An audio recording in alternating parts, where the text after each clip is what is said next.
So welcome to Ring B. This is coverage of day 3 of the IBA Youth Men's and Women's World Boxing Championships 2021. I'm Andy Clark, and this is the schedule.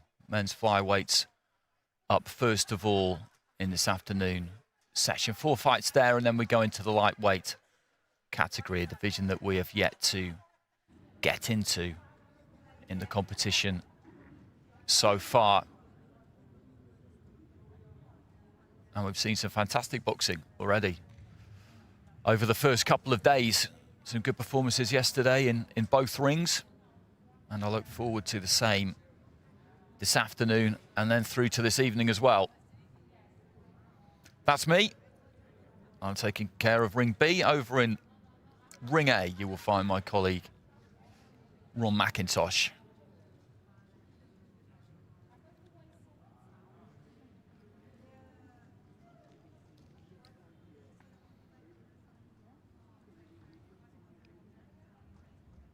So this warm-up area is just away to my left-hand side as I look at it. When you saw that wide shot there of the 2 rings, the warm-up area is off to the left, close to where that camera would have been actually, that would have captured that wide image of the entire arena. And this fills up during the day. All the athletes just finding a bit of space to go through their pre-fight rituals and routines to make sure they're absolutely ready when they get the call. Everything runs very much on time here. There's 15 minutes allotted for each bout, and by the end of a session, if you've got 10 fights, that'll take 2.5 hours. You might get a lapse of 5-10 minutes that things might possibly run behind, but no more than that. So you will be fighting when you are told that you will be fighting, which helps because it means that you can obviously tailor your warm-up, your build-up to that specific time, and you can be confident that that is exactly when you will be entering the ring.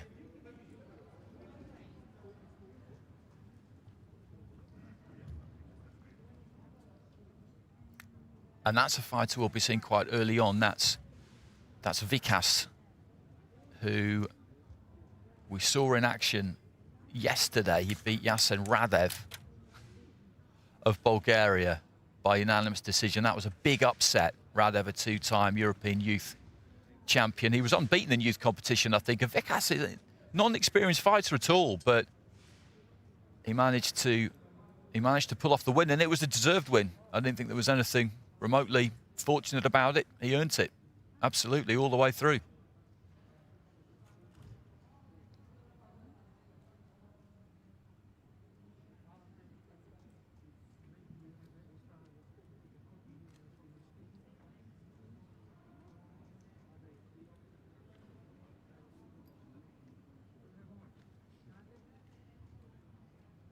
We saw the flyweights yesterday, of course, so a number of the fighters that are in action this afternoon we are seeing for the second time in a couple of days.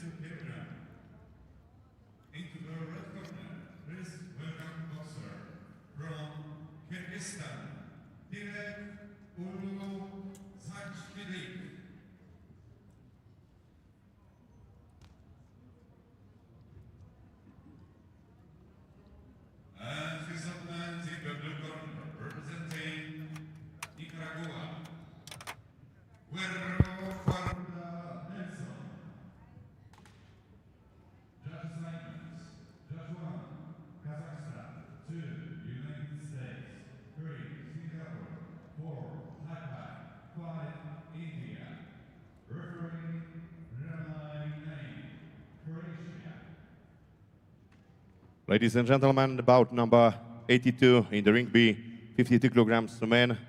Into the red corner, please welcome from Thailandia, Thankok Aonyam. So into the red corner here, we've got Thanakan Aonyam of Thailand, national champion at youth level in Thailand. Got a bye in the first preliminary round. His opponent from Azerbaijan, Ali Zamanov. Zamanov we saw yesterday and Azeri boxing for Azerbaijan. He beat Ruben Garboyan of Armenia by split decision. It was a good fight. Good fight. He deserved to get the nod. And so now he's in action for the second time in 2 days. I mentioned this yesterday. Guatemala, Israel, Mongolia, Russia, Sri Lanka, and the referee from Ireland, Duffy Sadi. The interesting thing about having a fighter who's in action for the second time in consecutive days and one who's had a bye is it's difficult to know really who that favours. At this stage of the competition, I would say it favours the fighter who's boxing for a second time in 2 days, because they've all got it in the tank here to box 4, 5, 6 times possibly if they're going to go all the way. So a second fight in 2 days is no big deal in terms of the stamina, and it means that you're warmed up, you're warmed into the competition already. Ayonyam isn't, and the last thing you can afford in AIBA boxing is a slow start.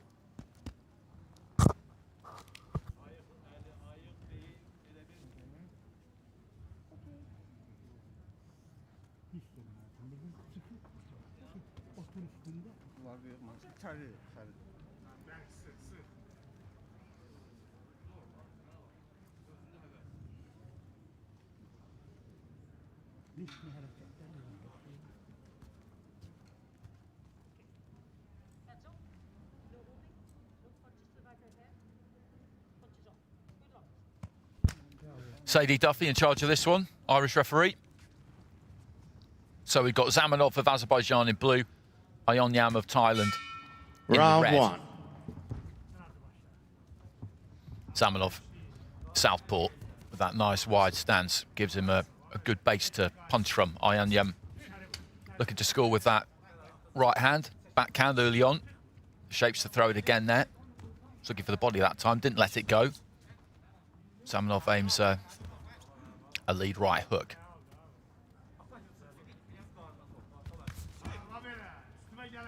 He just dipped a little bit low there, Ayonyam. He does look like he favours that right hand, and the jab really, he uses that lead jab hand just to measure the distance, just to close the distance. It's kind of a feint almost to try and draw something from his opponent, because it's a right hand that he's really looking for. Again there, throws it to the body. You see that left hand, it's just like a pulley to kind of pull that right hand through.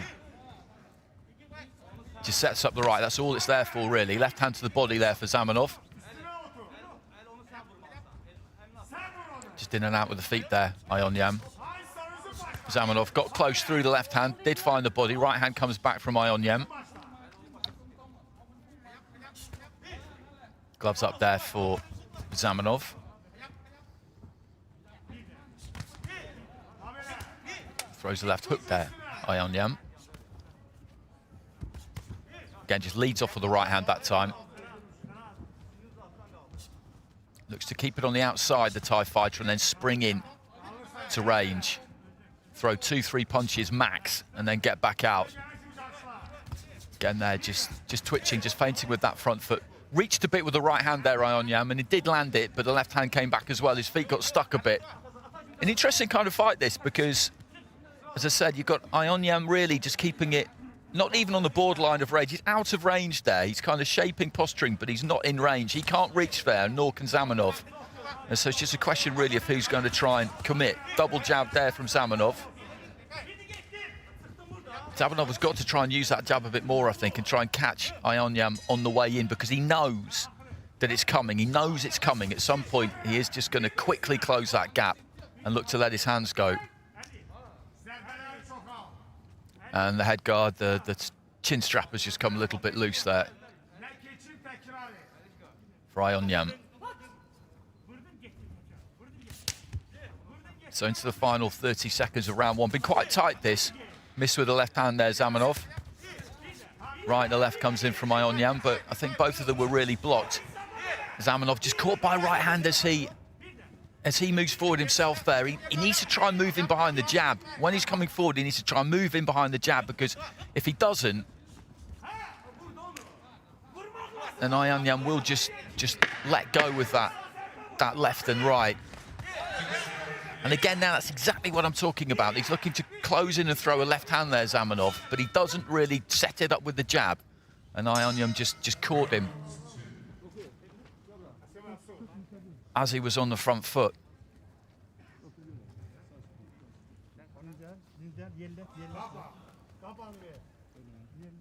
Interesting watching these fights yesterday. Split scoring there, Ionyam, who I would have given that round to. He gets it on all but the one scorecard there. Gambol Badrak of Mongolia goes the other way.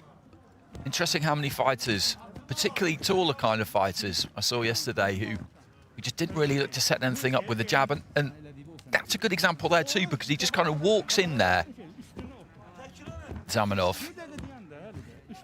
And he's in with a different kind of fighter in Ionyam than he was in with yesterday against Garboyan. Garboyan was seconds out, smaller than Ionyam. He was looking to try and get tight onto the inside and they would trade up close. But if he doesn't try jab his way in there, as he's moving in, he's going to get caught, just as he did in that final replay there. So Zamenhof of Azerbaijan in the blue, Ionyam of Thailand in the red. And as I said, he'll use those feet, Ionyam, and he'll stay just out of range, just as he's standing there now, just out of range. And he'll either wait for Zamenhof to come in, or he'll quickly close the gap himself.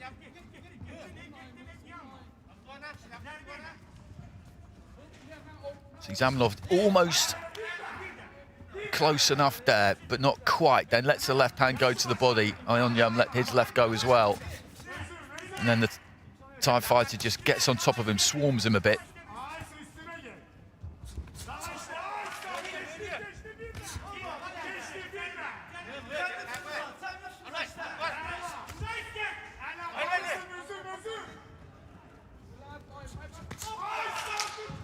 Looking for the left hand there, Zamenhof. Left hand to the body, that was decent.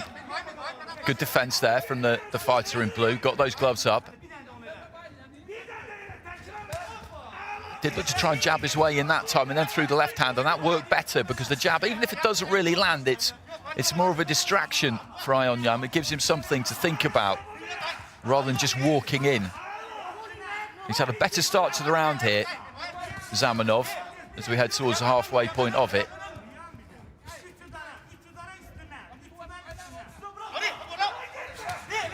Right hand caught on the gloves though from Zamenhof.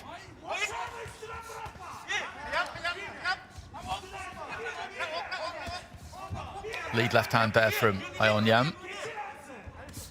Zamenhof is doing a better job in this round. He's tighter defensively, and he is looking to try and use that jab. He's not really landing it particularly. It's not really a weapon, but again, he's trying to jab his way in there. Okay, he got caught that time, but it gives him a much better chance of landing his own punches without getting countered if he tries to move in behind that jab into the final minute of round two. Ionyam just looking to try and step on Zamenhof a little bit there.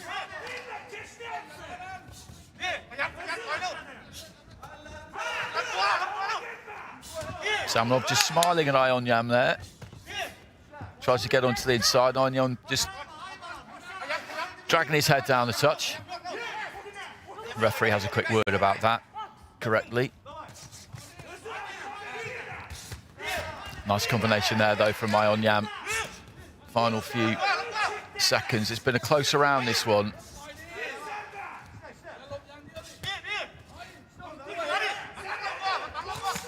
Good left hand there from Zamenhof. Shot that out nice and quick, brought it back. And he needs some cards. He needs some scores in his favour this second round, the Azeri. There goes the bell.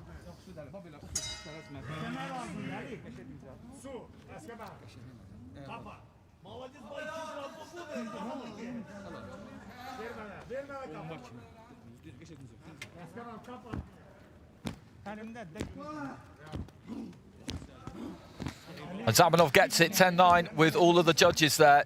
It was a better round for him. And he just made those adjustments. He just made some adjustments. He was tighter defensively. He got those gloves up.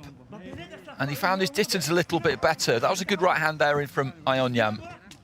But there's the good defence. Nice tight guard. Didn't allow anything to leak through. And that's what I'm talking about there. He throws a little double jab there. He's not even really trying to land it. It's just designed to back Ionyam up a bit, give him something to think about, and then he can throw the left hand off the back of it. If he just walks forward and throws that left hand, then it's easy for his opponent.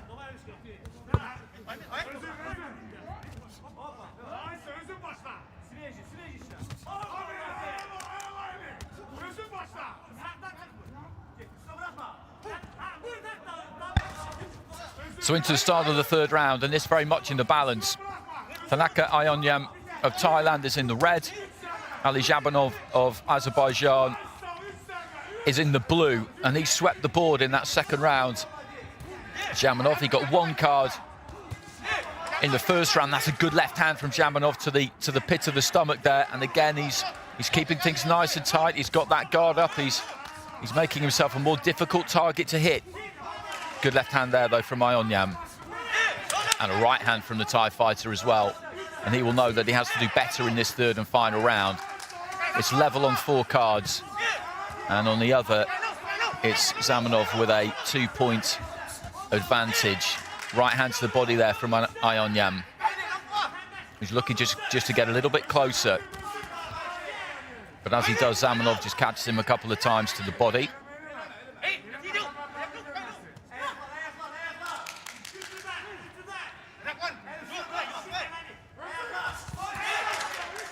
Nice combination there from Zamanov. The first 2 got through, the third one missed. Throws a right hook as he moves away to his right. He's just got the slightly longer reach, and he's got that distance well calculated at times. Right hand, single right hand there from Ayonyam. And these two just standing in front of each other and trading a little bit more now. Ayonyam in that opening round was out of distance and then quickly in and then back out again, but he's finding himself having to stand square and slug this out a bit, do it the hard way. Shrug of the shoulders there from Zamanov. He scores with the left, Ayonyam scores with the right. They're both just landing some good quality shots here. Not that easy to pick between them.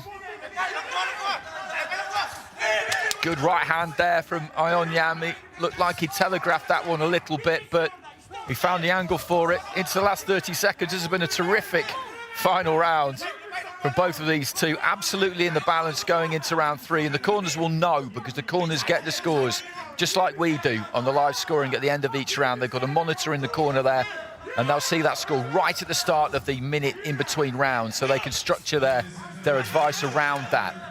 Zamanov scoring with a left hand and then a sneaky right as well. 10 seconds remaining. Right hand to the body there from Ayonyam. Very animated Thai corner away to my right-hand side. These two have poured everything into this in this third and final round. There goes the bell. Well, that was a terrific fight to watch, really was. Shrug of the shoulders there from Ayonyam to his corner as if to say, did I do enough? Zamanov looks fairly confident. There was a hell of a lot of industry in that final round. There was a lot thrown, but making that calculation as to who punched more effectively, I don't know. It's not the easiest thing in the world to do. I could see an argument for either one of them. I think the way the first 2 rounds went, I would have agreed with. I would have gone Ayonyam round 1. I would have gone Zamanov round 2. I'm maybe just fancying Ayonyam slightly in round 3. Ladies and gentlemen, the winner of bout number 82 in the ring B, by points and split decision from the blue corner, Ali Zamanov. Zamanov gets it. Split decision, so 4 votes cast in his favour. 29-28 4 times, 29-28 to Ayonyam on the other card. And as I said, that final round wasn't the easiest one in the world to score, I didn't think. I think there was more work rate coming from Zamanov, but there's some good shots in there from Ayonyam, but I'm not going to argue with that. And that tells its own story. 2 judges going for Ayonyam, 3 going for Zamanov, and that was the difference between the two. So what a good fight to get us started with. Really was a cracking watch.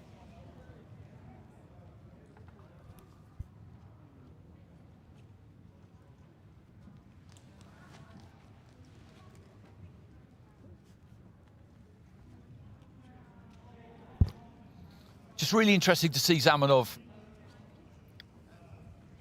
after a kind of poor opening round, really, just make those adjustments, bring them into play and turn the fight around, because if you lose that first round, which he did on 4 out of the 5 cards, then you've got a mountain to climb. You've got to win the next 2. That's pressure. You've got to respond to the advice from your corner. You've got to trust your corner. You've got to put it into practice. He Bout did number that. 83 in the ring B, into the red corner. Please welcome boxers from Russia, Evgeny Zorov. Evgeny Zorov of Russia, we saw him yesterday beating Ulidislav Smiluski of Belarus by unanimous decision. Good rivalry between those two. He deserved the win. Nothing controversial about it. Looking forward to this fight. Zorov against Banath. And please to the blue corner, his opponent from Hungary, Laszlo Bernat. Banath looked good yesterday, boxing for Hungary, beat Jakub Krzypiec of Poland, again by unanimous decision. It was a good, competitive And the judges of this fight.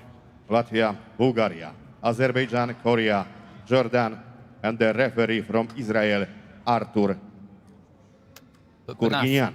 Banath just had a bit too much for Krzypiec, who would have learned an awful lot from that fight. Quite an inexperienced fighter, gave it absolutely everything, but was running on empty a bit towards the end.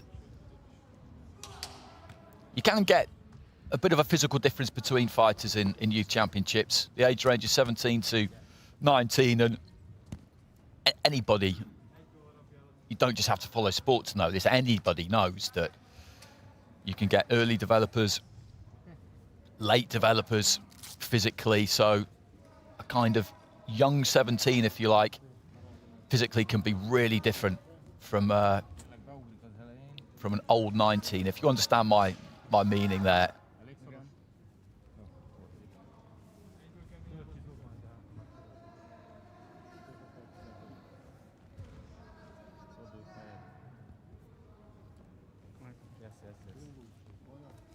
So that's Banath in the blue.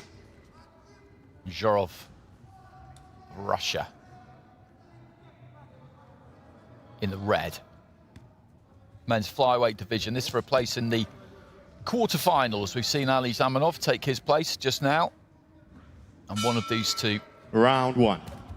will be facing him if they can get the win. So Zorov of Russia with the right hand there, just scoring to the body. Nice left hand too, just snapping back the head there of Banath, who's trying to keep that guard nice and tight, but didn't manage to quite do it there.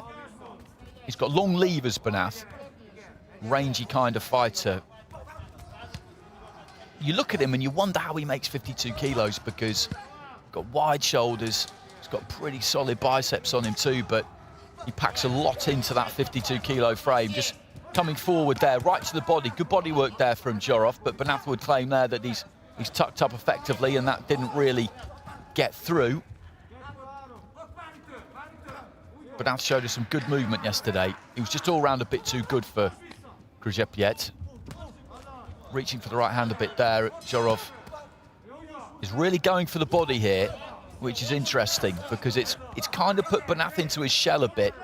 Like I said, yesterday we saw some good movement. We saw him work those hands, move those hands, but he's tucking up here and then looking to explode out and just leaning on, forehead to forehead almost there. And when nothing came from Banath, Zorov decided to punch to the body and then move out. Left to the body from Zorov. Banath looking to try and work the body himself. Right to the body again. Good right hand there from Zorov. That just stunned Banath a little bit, I think.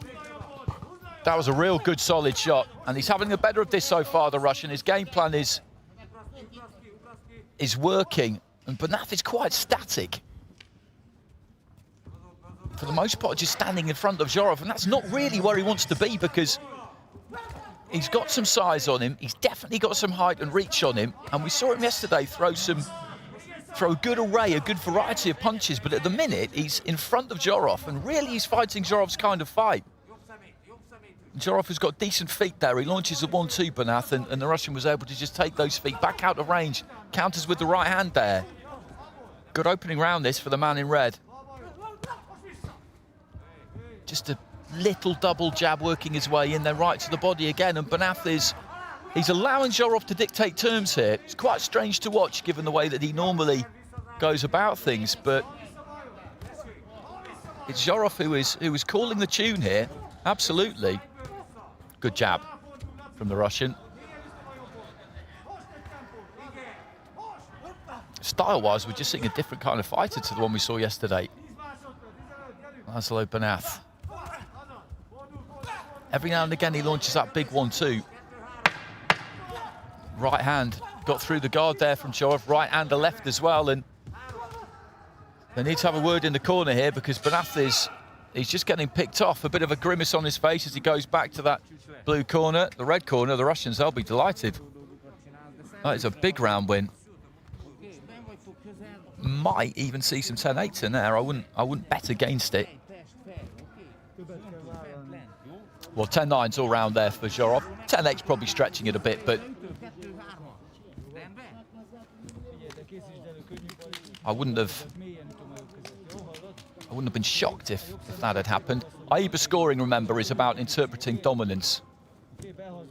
And the 5 judges scoring at ringside, they will look at the round as a whole and they will score it 10-9 if they feel that someone's won the round. They'll score it 10-8 if they feel that they've really dominated and won clearly. 10-7 if it's a very one-sided round. They've even got the facility to give a 10-6, but Seconds the round out, is please. 10-6. If you're getting into 10-6 territory, then really the referee would have stopped it to all intents and purposes. If somebody gets that bigger Round 2. hiding for it to constitute a 10-6, then it really shouldn't have been allowed to continue, quite frankly. I don't think I've ever seen a 10-6. Banath looking to try and just climb in with that right hand and looking for the jab there. He hardly jabbed at all in that opening round. He just stood in front of Jorov. Tight guard, and Jorov was able to just keep him there. That's a good right hand there from Jorov.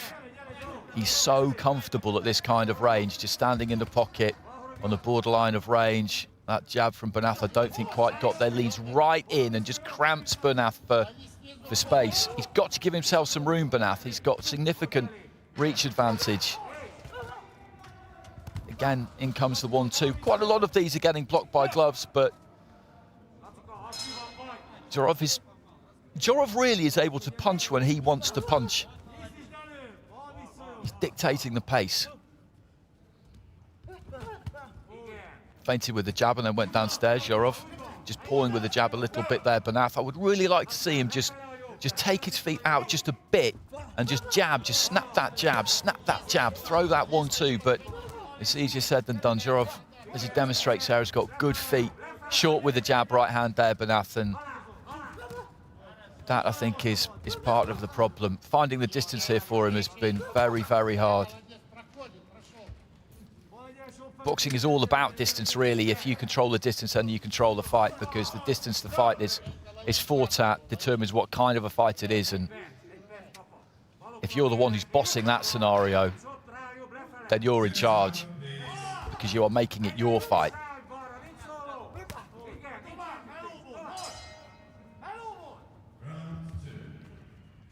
Again, the jab just doesn't quite get there. He's so tentative there, Banath. Into the final minute of round 2.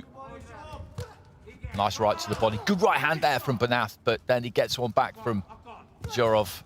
And another good right hand there from Jorov, and Banath just knocked off balance there slightly. I think he was maybe a little bit hurt by that. Jorov just looks to try and walk him back towards the corner. Bit of frustration there, I think, from Laszlo Banath, because unfortunately he can't do a thing with Evgeny Jorov here. He really can't.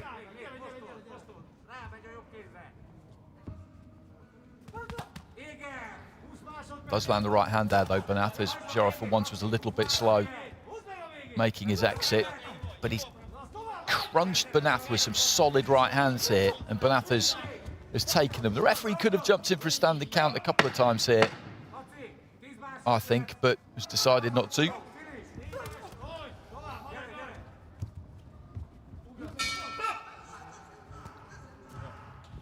Little bit of a shake of the head there from Banath as he goes back to the corner.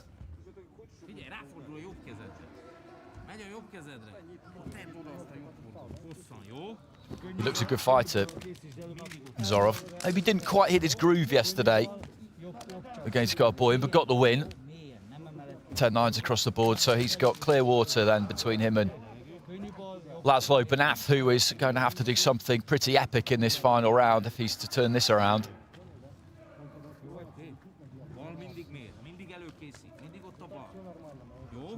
Nem, most nem számít. Egy Már nem menet. álltál be, mint egész jó volt. Hol fog jönni? Mikor nem a miénk ez. Ha? Van még időnk. Jó. Na, nem a miénk. Nem az időnk. Jó? Seconds out, please. Jobb kéz elé. Bal horog jobb továbbra is nagyon jó, oké?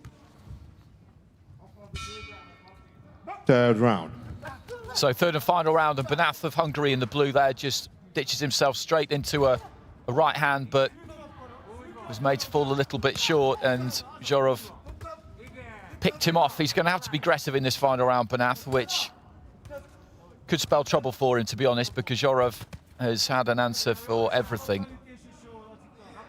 so far. And it's not really been so much the fact that he's had an answer, it's been that he's been the one setting all the questions, and Banath hasn't really had the answers. He's dictated terms of Evgeny Zhorov.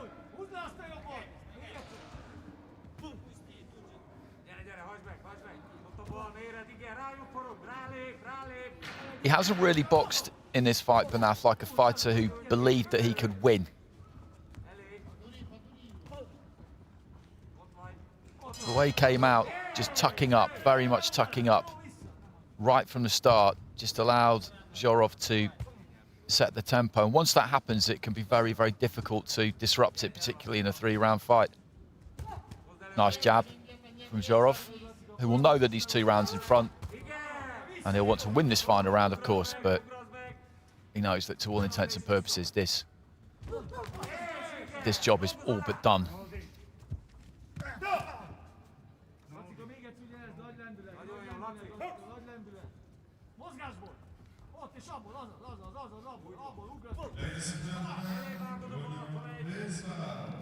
Just trying to keep that head on the move there. Lateral movement side to side, right hand to the body there from Zhorov, and Banath trying to walk him down. I don't mean to be too critical of Banath, because Zhorov is a good fighter, but having seen him yesterday, Laszlo Banath, I like what I saw, and I just think he could have done a bit better today. I think he's a better fighter than he's shown here. As I said, maybe just a little bit of a lack of belief, a slightly conservative game plan from the off.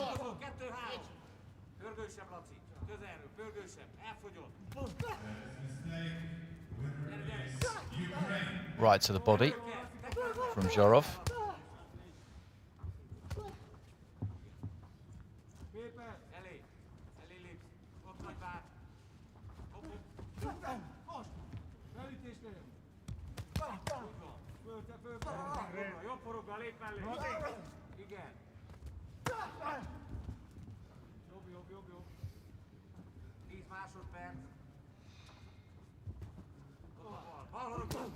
So into the final 10 seconds. And it is going to be Evgeny Zhorov who will go through to the quarterfinals, where he'll face Ali Zhamanov of Azerbaijan, who we've just seen. And that'll be a good fight. And Zhorov, without question, is the fighter who is going through here. He's going to win this one 3-0. He'll sweep this on all 5 cards. I'm very confident about that.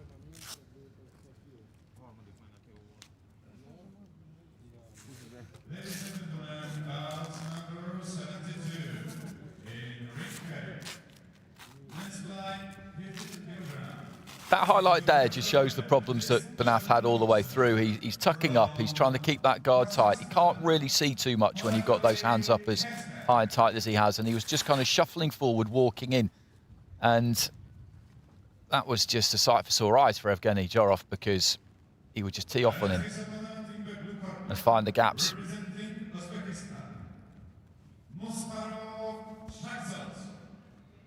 And ladies and gentlemen, the winner of bout number 83 in the ring B, by unanimous decision from the red corner, Evgeny Zhorov, Russia.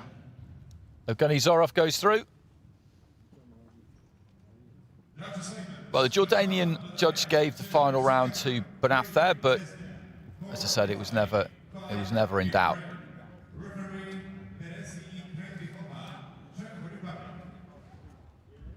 So Evgeny Zhorov through to the quarterfinals, as I said, where he will box Ali Zhamanov of Azerbaijan.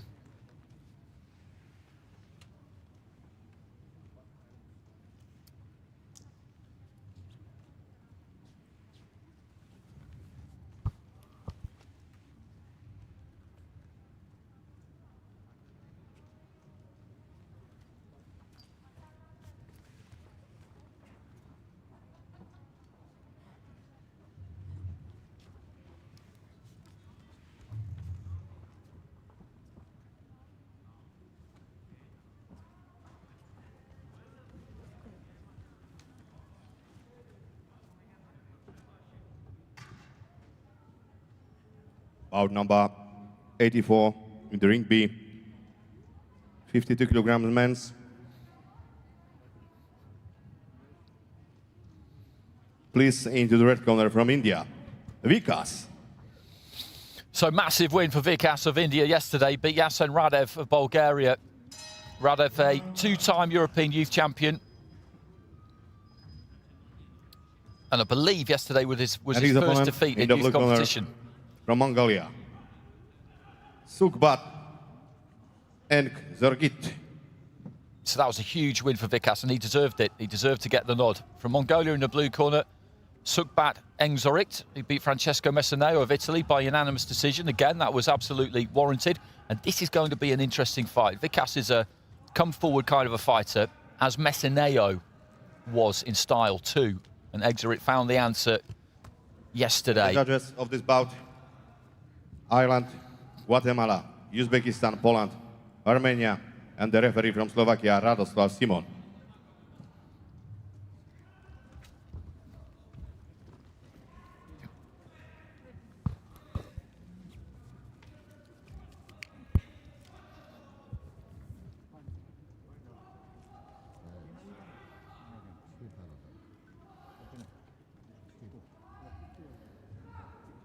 Those are our judges.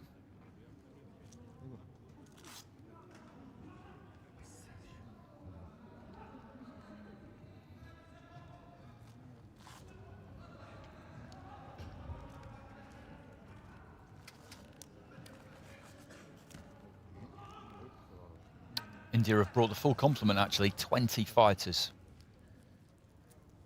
to this World Youth Championships. Mongolia have brought 8, 4 men, 4 women.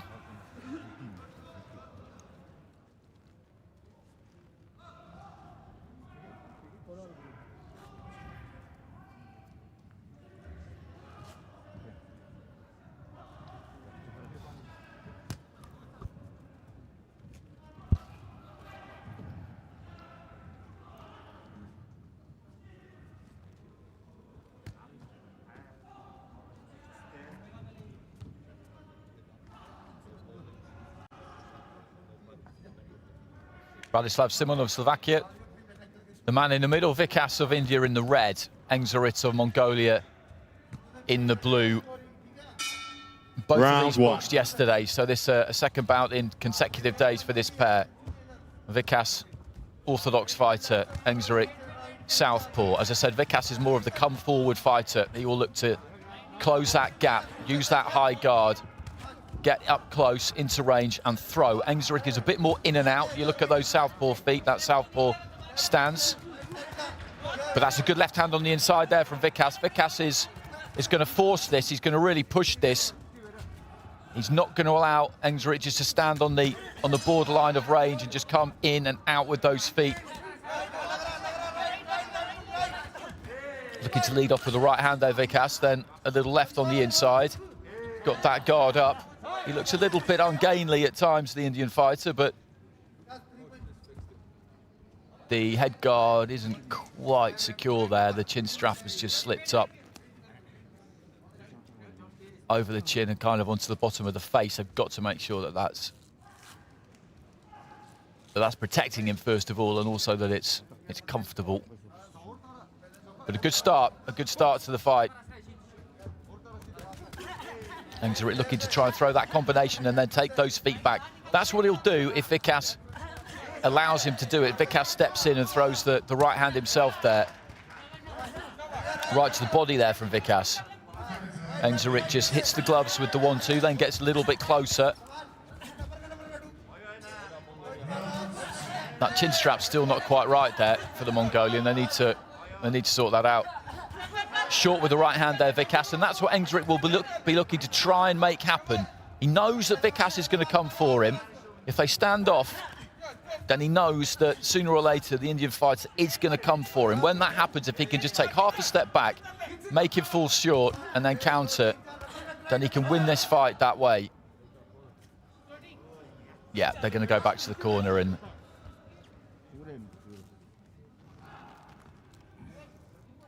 try and get that readjusted. It's just not quite, the strap's just not quite underneath his chin, so as soon as it moves a bit, it kind of comes up and it's probably quite uncomfortable. So second interruption. There comes Vikas, and that is a slip. Looked fairly dramatic over on the far side of the ring, but that was a slip. Right hand to the body there from Vikas. In comes Engzerit, lets those hands go. Vikas leans in, grabs hold of him. I don't think there was all that much that Engzerit could have done about that, to be honest. Vikas came in with his head quite low.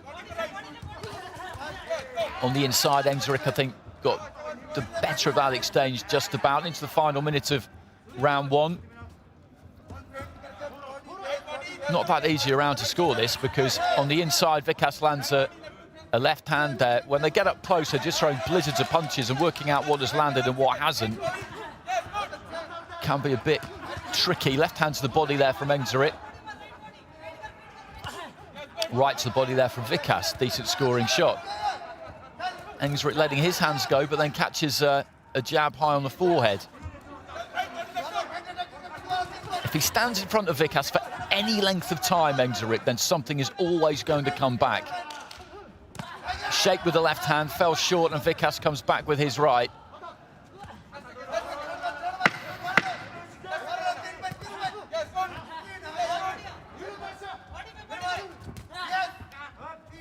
Final 10 seconds left to the body there. I think just about got through from Engzerit. High octane stuff in that opening 3 minutes. I think I would probably go blue corner with that one, but there wasn't a massive amount in it. Vikas, as I said, he's a hard-working fighter. He will do this the hard way.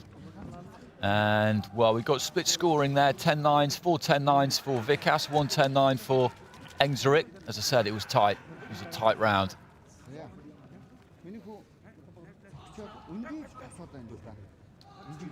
With someone like Vikas, it's very difficult to work out, for all the industry and energy, how much actually gets through. He looks a little bit untidy at times, but I think he probably ends up doing a bit more clean work than you might first Seconds appear. out, please. Someone like Engzerit, his punches are a bit easier to see because he will generally be just that little bit further out when he throws, and he wants to try and catch you on the end of that 1-2. Vikas doesn't care how they get there.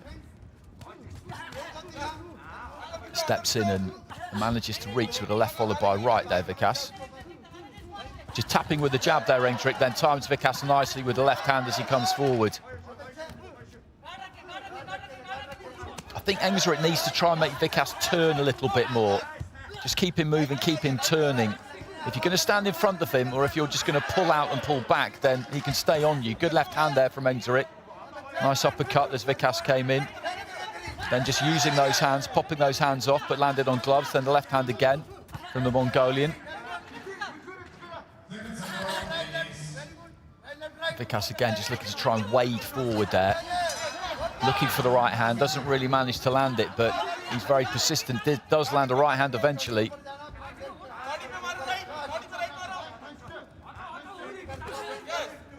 Sweeps in with a right to the body there, Vikas.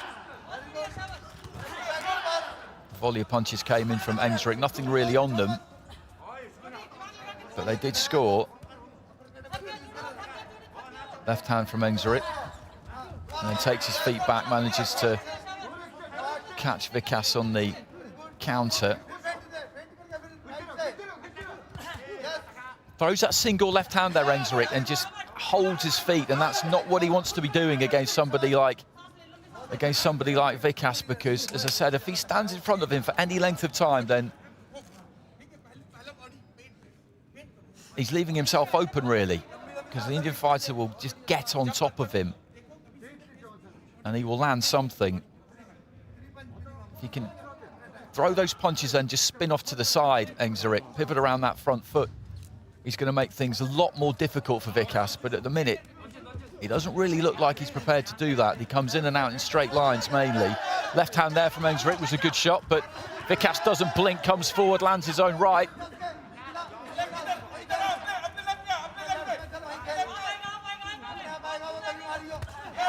Left hand there from Vikas.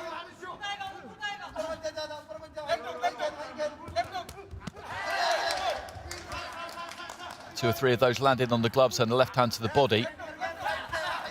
Long right hand from Vikas, does get there just about.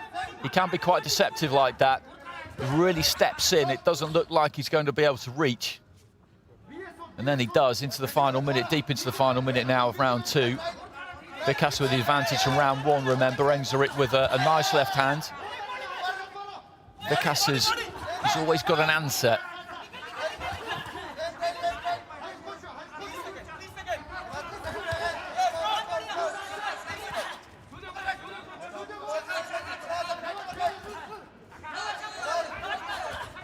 Reaching for the right hand there, Vikas. That one was short. Engzarek almost making him pay. Then Engzarek going to the body. He knows that he really needs this second round, the Mongolian, and he's boxing like it at the conclusion of the round here. Nice right hand from Vikas, but Engzarek has really upped the tempo in the last 20 seconds or so.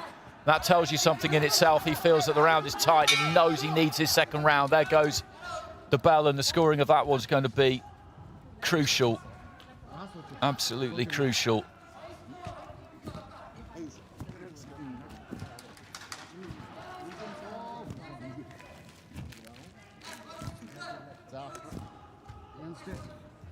You see that head guard still in a slightly funny position. Well, it's 4-1, but the other way around this time. Sadie Duffy, who's just to my right-hand side, going 10-9. Vikas, that's probably how I would have gone in that round as well. So I've got this, I'm in a minority here, the way I've scored this. I would have gone the first round to the Mongolian, the second round to the Indian fighter. It's been close, it's been tight. It's not been all that easy to separate them. Because you look at that combination there from Engzarek, for example, it looks good, but not that much really gets through there. He throws 3-4 punches, they land on the gloves, and then he'll go to the body, and that's really the one scoring shot in that exchange. Whereas with Vikas, his ratio, if you like, his punch completion percentage, not that that matters, it's all about what does land and what effect it has, would probably be higher. These are the things that judges have to think about when they're trying to work out who's won a round. And when there's a lot of leather flying like there is here, it's a difficult job. Nice right hand on the inside there from Engzarek.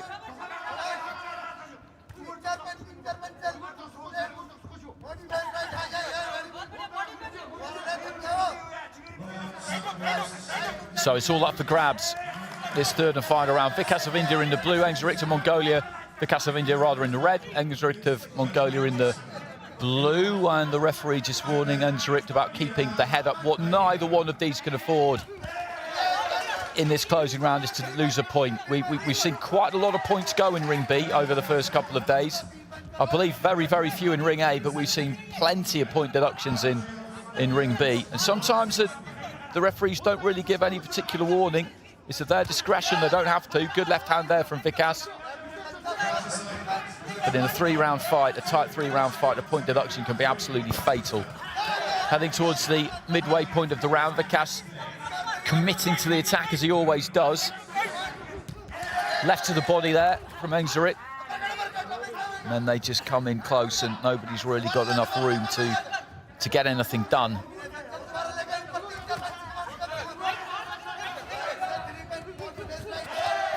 Nice combination there from Engzarek. I think the final punch of it, the left hand got through and just managed to slide those feet back out of range as Vikas came forward. A minute to go. Vikas again just marauding forward as he has done right from the very start. Left to the body there from Engzarek, who maybe has just found a little bit of an answer in the last minute or so, finding decent distance, throwing those hands and then taking his feet back. What he's done in the fight a bit too much in the first 2 rounds is just pop off those combinations, hitting gloves. He spent too long basically in front of Vikas doing that, whereas now he's looking for a couple of punches and then getting back out.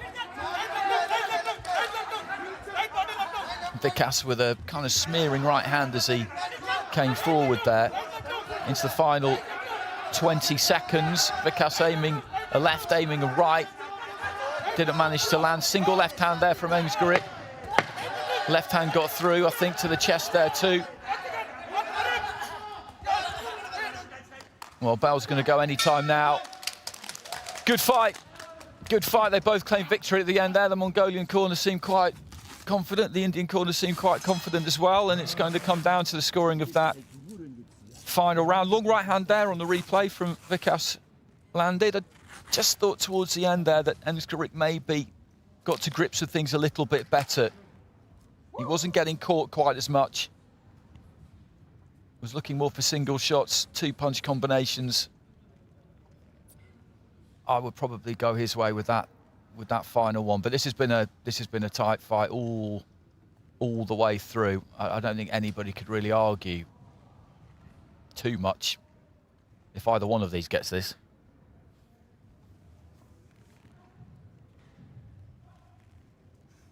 Ladies and gentlemen, in this bout, win by points with split decision from the blue corner, Sukbat and Gzorgit, Mongolia. Well, he gets it. He gets it. Enskeric, 4 cards in his favour, and he's absolutely delighted. Big shift put in there by Vikas. I feel for him a bit because he had plenty of success in that fight. He played an enormous part in it, but he just couldn't quite get it. And in that final round, it's 10-9s from 4 judges in favour of Enskeric. And as a result, he's got that 2-1 with 3 of those judges and 3-0 with the other.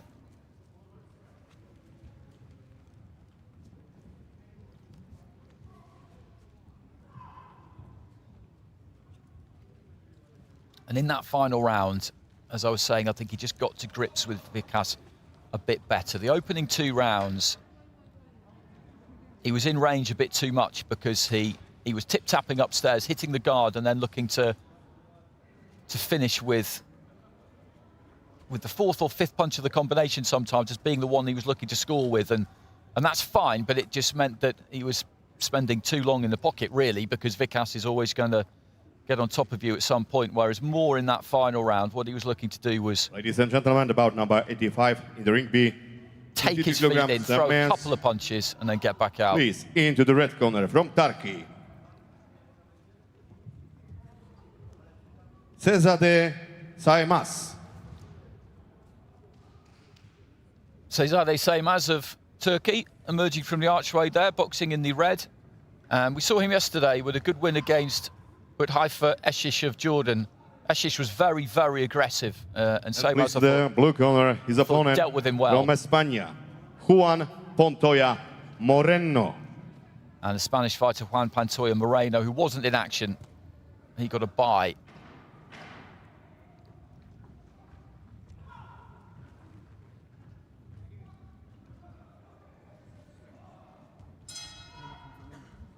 And the judges of this bout, Mongolia, Israel, Sri Lanka, Russia and Korea, and the referee from Poland, Maciej Jurgot.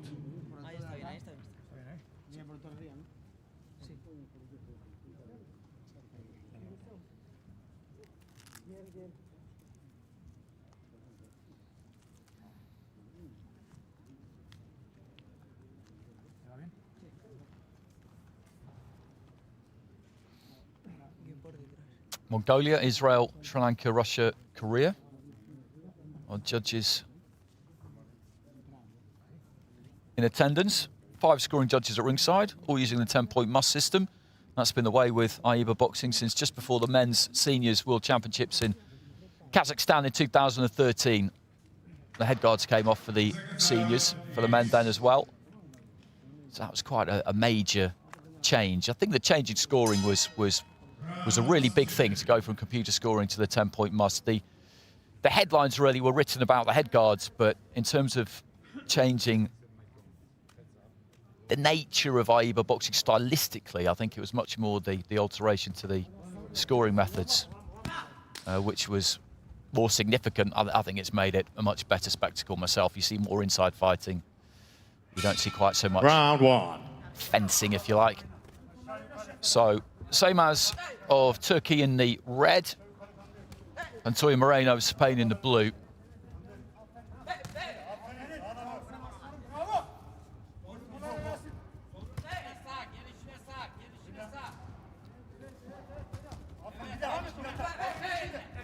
1-2 for Samos, didn't quite reach, and then Pantoja Moreno surprised him a bit. Really covered a lot of ground quickly, shot out that left hand and hit the target. Pantoja Moreno, it looks like he's the kind of fighter who will stay on the outside, dart in, look for that jab right hand. He's got quite long levers, and this is a totally different kind of fight for Samos to the one he had yesterday. Yesterday in Eshish, he had a very aggressive come-forward fighter who threw plenty. Technically, a little bit flawed, I think we could say, about the Jordanian, but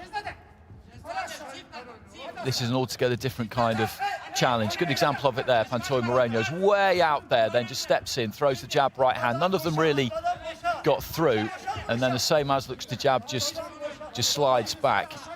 Big overhand right from Pantoja Moreno. Missed by a mile, but he followed it in. Midway through round one. Not a great deal has landed in the 90 seconds we've seen so far. Well, that's a slip. That's a slip. He was kind of helped on his way a bit there, Pantoja Moreno, by Samos. Nothing particularly deliberate about it, just rough and tumble. Nice short left hand on the inside there from Samos, and I think for a second he felt like he might have hurt Pantoja Moreno a bit, but the Spaniard came springing back across the ring and landed his own right hand. But I do think that had a little bit of an effect there from Samos. Samos, I'm convinced, thinks so too, because he's going looking for Pantoja Moreno a bit here. Looking to try and back Pantoja Moreno up to the corner. The Spaniard comes out with a right hand. Good lead left, though, from Samos.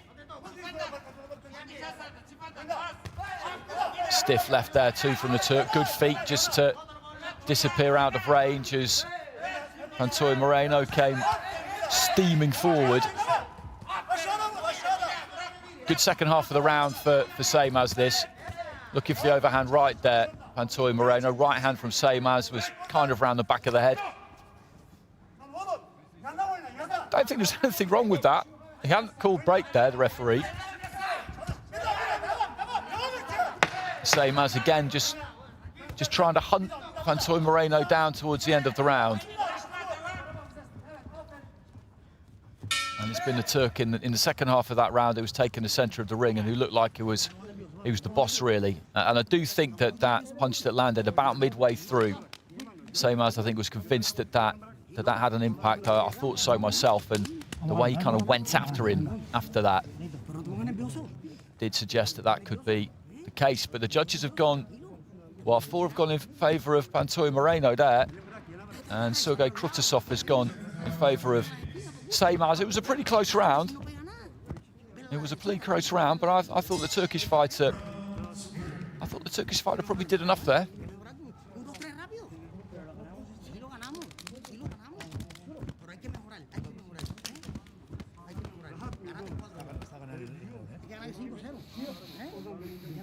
So he needs a big round this second round now, Samos. Seconds out, please. They know exactly what's going on in the corner in terms of the scores. They know exactly what is going on. So he's got round 2. A deficit to make up here, and in a 3-round fight, you're into sudden death almost here, really, because Samos has got to make sure that he goes into the final round with a chance, which basically means he needs to win this round. Looking for the long right hand there, Pantoja Moreno. I don't think it quite got through. Samos was looking for his 1-2 over on the far side of the ring. Difficult to see, really, from where I'm sitting if that reached. Pantoja Moreno looks for the right hand, moves straight in behind it. And makes it hard to counter because he commits to it, and if he doesn't land it, then he's on Samos' shoulder and he's tying him up. Single right hand there from Samos. I think it was half blocked.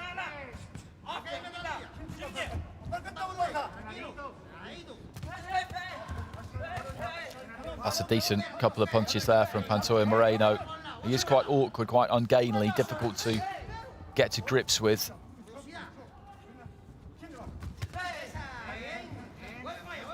And due to the results of that first round, Samos is having to come out and really try and force the issue here, and I don't think it's necessarily suiting him.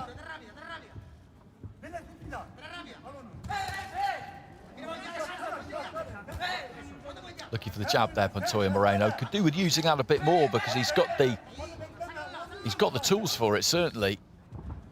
Very rangy kind of a fighter. Again, how he packs all of that into 52 kilos, I'm really not sure. He's a big unit for a flyweight, he really is. Short right hand, a couple of right hands in a row there from Seymaz. Nice left hand there from Pantoja Moreno, looks for the right as well. There's the jab again. And as I said, I think the fact that Seymaz has had to kind of step to him due to the deficit he faced at the end of round one, I think that suited the Spanish fighter. I think it suited the man in blue.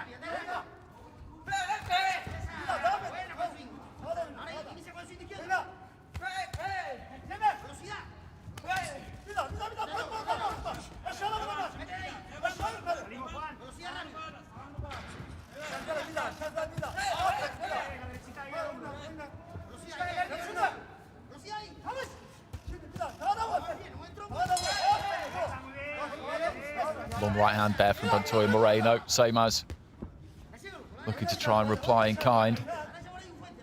Guard is pretty effective from Pantoja Moreno, though.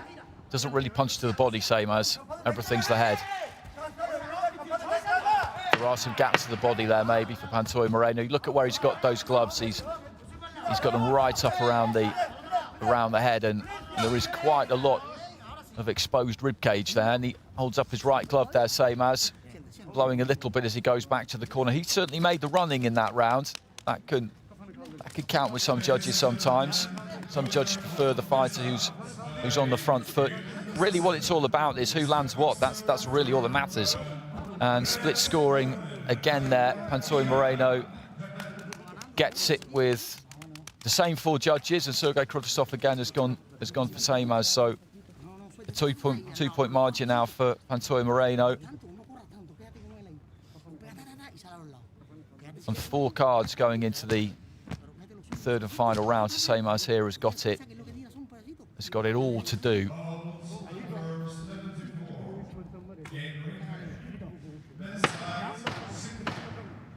Seconds out.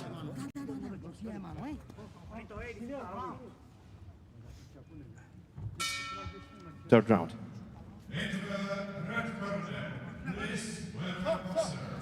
So third and final round. Seymaz of Turkey in the red, Pantoja Moreno of Spain in the blue, and it's the fighter in blue with a significant advantage. That was a solid left hand there from Seymaz. Just caught Pantoja Moreno as he was opening out himself, and nice right uppercut just clips the chin of Pantoja Moreno. And Seymaz has got to win this round, and he's got to win it big, and he knows it.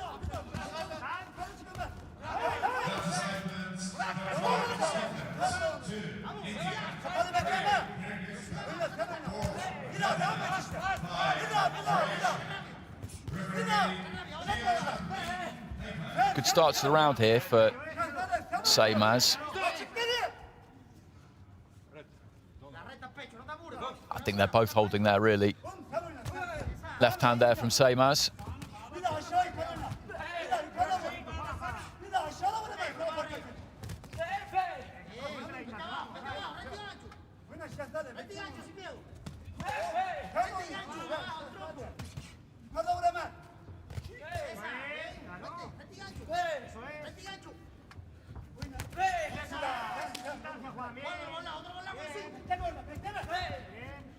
Good bit of work there from Pantoja Moreno, just pivoting around that front foot, sliding in behind Seymaz. And Seymaz, after a high-octane first minute to the round, has just slowed down a little bit here. Understandable. This is his second bout in a couple of days, whereas for Pantoja Moreno, he had the bye yesterday, and I think that's working in his favour possibly a bit in this third and final round.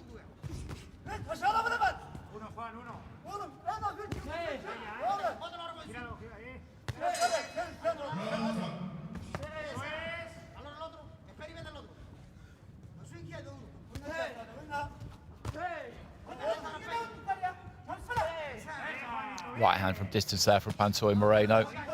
Seymaz goes down to the body.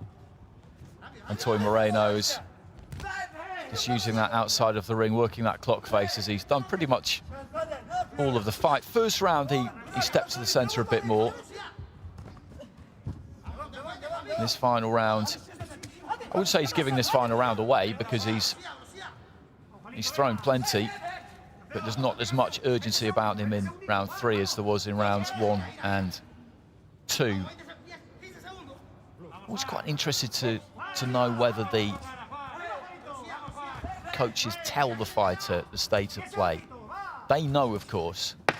Do they actually communicate that to their boxer, or do they just send them out to try and win every round, not knowing what the scenario is with the scores? So there goes the bell, and regardless of how that final round has gone with the judges, it's going to be Pantoja Moreno who has won it. I'd say regardless of how it goes, because Seymaz needed 10-8s there to get back into this, and there's just no way that has happened.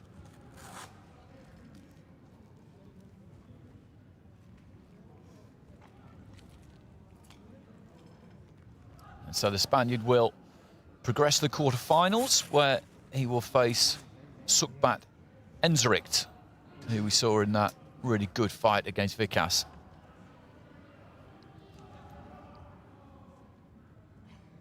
Ladies and gentlemen, the winner of this bout by split decision.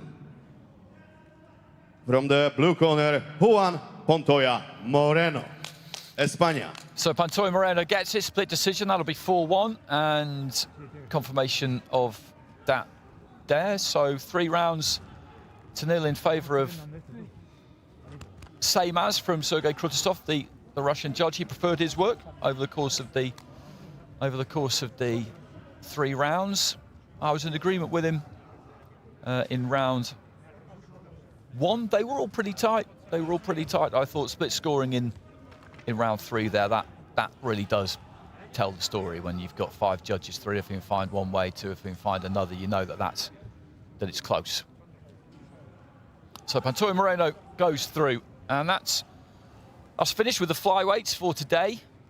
That bottom half of the draw, the quarterfinal lineup, is complete, and we will now go into the lightweight division, 60 kilos, and see them in action for the first time in Kielce at these World Youth Championships.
So it's filled up that backstage area.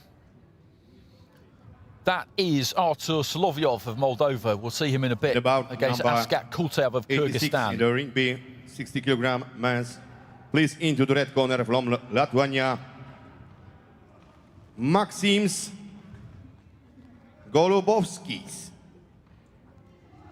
So 60 kilos, making his way to the red corner, Maxims Golubovskis of Latvia.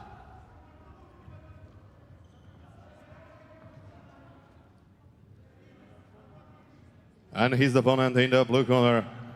Please welcome from Bulgaria, Radoslav Rosenov. Radoslav Rosenov of Bulgaria, European youth champion, beat Tengiz Katoyan in the final.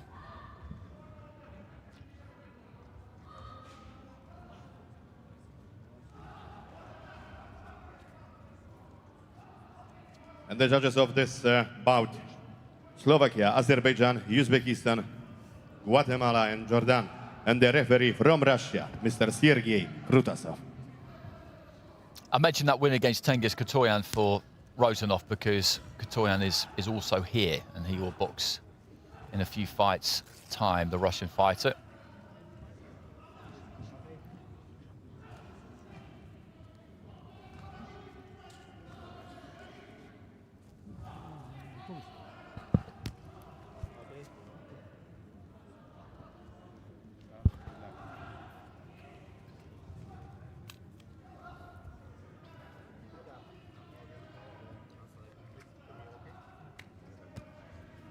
Sergei Krutasov in charge of this one. So Golubovskis of Latvia's in the red. Round right-hand one. side there. In the blue, Radoslav Rozanov of Bulgaria. Rozanov, the European youth champion. Got a couple of southpaws here. Both of them operating out of that left-handed stance. Port-siders, as the more old-fashioned amongst us might call them. Rozanov scoring with a decent straight left hand there.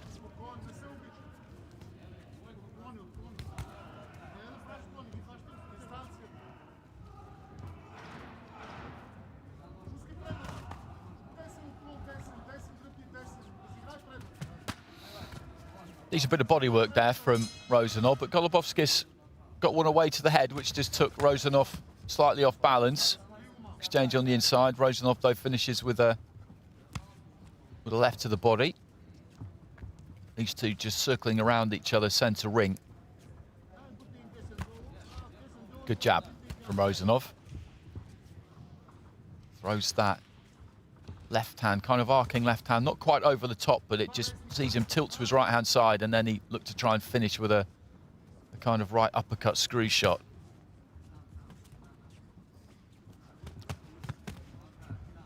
Good bit of body work there from Rozanov. Golubovskis did come back with a right hand. And you look when he throws that 1-2, as I said, he tilts off to his right-hand side. That's the angle he finds for it. Left to the body, and then just managed to take his weight back out of range. 1-2 from Golubovskis, but the gloves are up there for Rozanov. He's got a good beat, a good rhythm to him, Rozanov. He's taken charge of this fight without doing anything huge. Right hand on the inside there from Golubovskis, but Rozanov is just finding some gaps. Bit of blood coming from the nose there of Golubovskis. Left to the body. Raises his glove just to signal that he scored with that one. And he's just beginning to be a bit more expansive towards the end of the round here. And he's got Golubovskis on the run here. Straight left hand gets through again. He put together a good passage of punches there. Goes to the body, looks to try and go upstairs. Golubovskis throws a right hand. More than anything else, just to give something back, to try and give Rozanov something to think about. Good 1-2 there from Golubovskis. Good body shot again. You could just hear that one thump into the pit of the stomach. Lead right uppercut there from Rozanov, and he does look a classy fighter.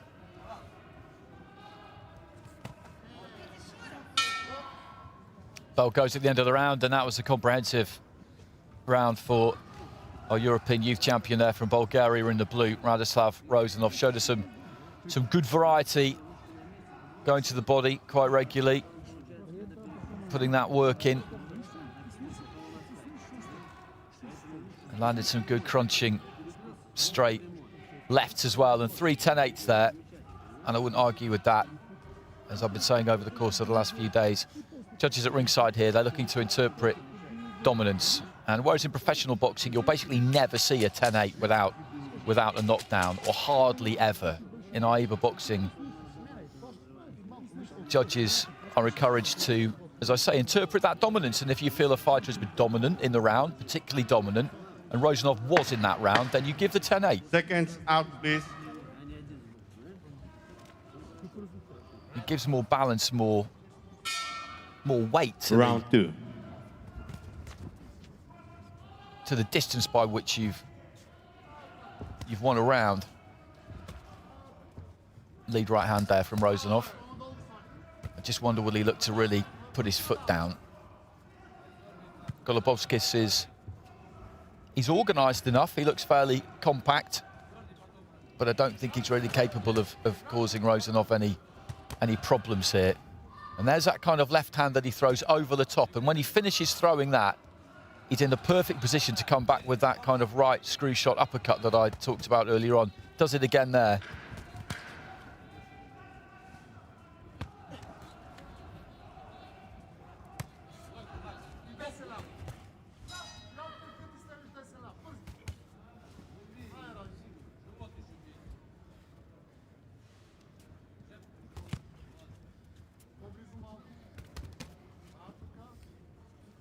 That's his go-to combination. Jab, arcing left hand, right to the body, chest, or even the chin. Just throws it, that, as I say, that uppercut screw shot, and it lands where it lands.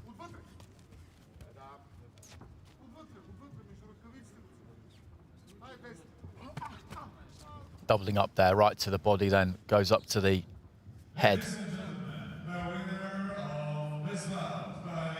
Just past the midway point of this contest, and Radoslav Rozanov of Bulgaria has dominated it in the blue so far.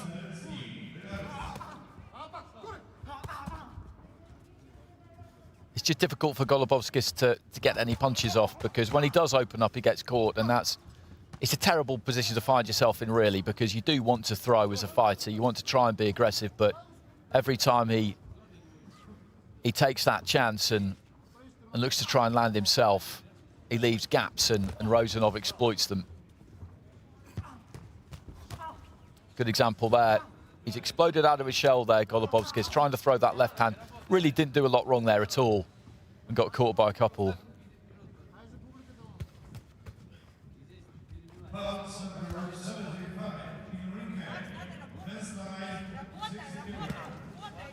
That's a good left hand into the body there from Rozanov. He judges those body shots well because they're bang on the belt line.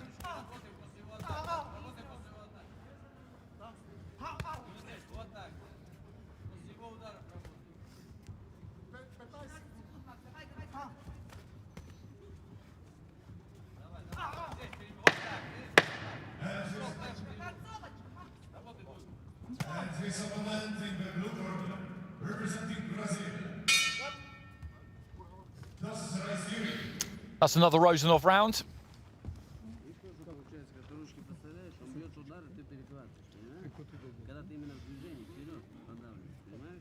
He's hanging in there, Golubovskis. You have to give a fighter credit in this situation because he's outgunned here.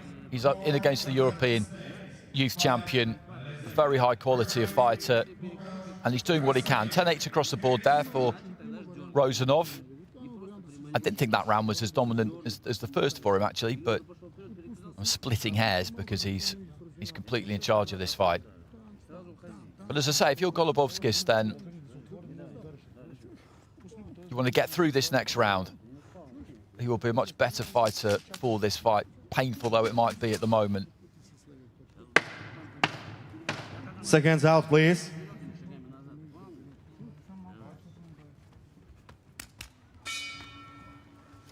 Third round.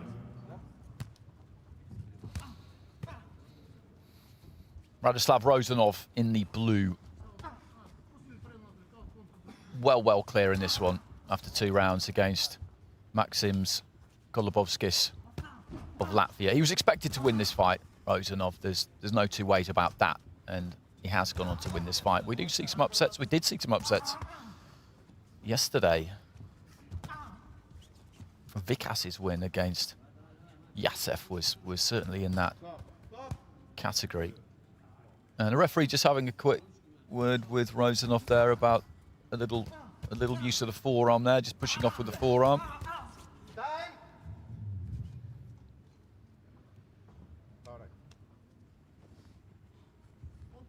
And the doctor just mopping up a bit of blood there from the nose. The referee signalling to ringside that damage has been caused by punches. I don't think anybody was in any real doubt about that.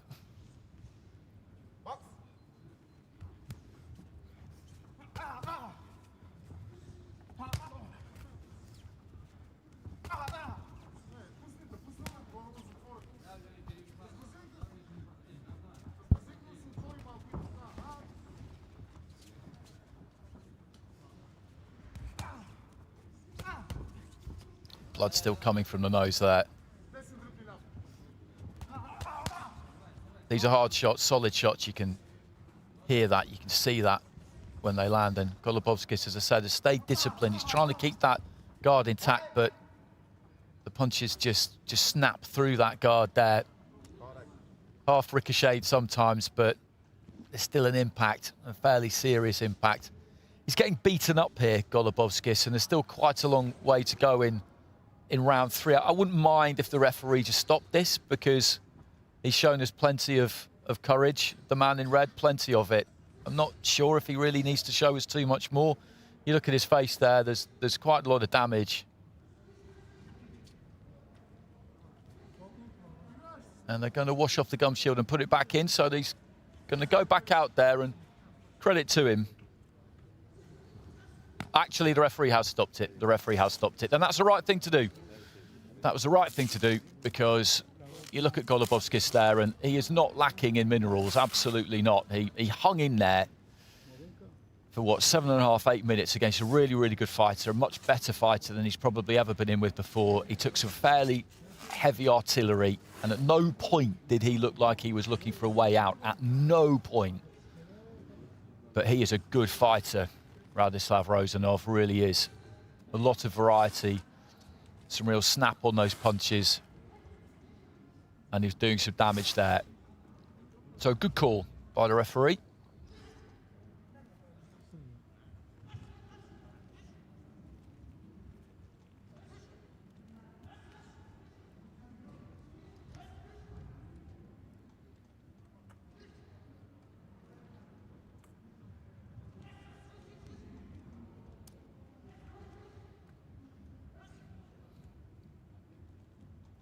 Ladies and gentlemen, the winner of this bout by RSCE in third round from the blue corner, Radoslav Rosenov, Bulgaria. So Rozanov goes through to the final 16, and he's one to look out for. Reigning European Youth Champion, things were expected of him coming here, and he is going to take some beating.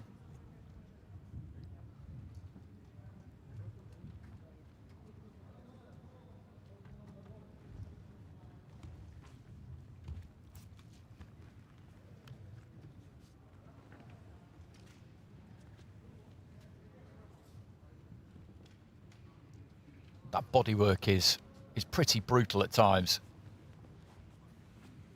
And there's that left hand straight down the middle, through the guard. And he's just punching him around the ring at that point. Lead right uppercut, got through. Then just feints with the left hand, comes in with the right. It's really, really high quality stuff.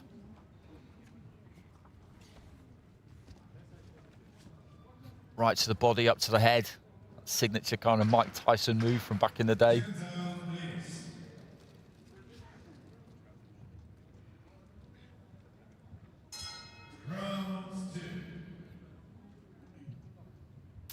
Rozanov will, in the next round, fight the winner of our next fight, which will be between these 87 two. in the ring B, 60-kilogram men's. Please into the red corner from España, Salvador Flores Luque. Into the red corner from Spain, we've got Salvador Flores Luque.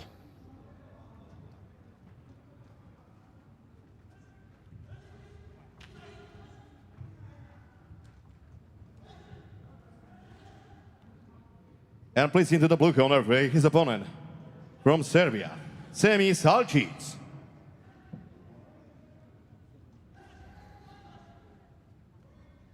And into the blue corner from Serbia, European Junior Champion, Semiz Alicic. And the judges of this bout, Guatemala, Mongolia, Latvia, Sri Lanka, and Korea. And the referee from Slovakia, Radoslav Simon.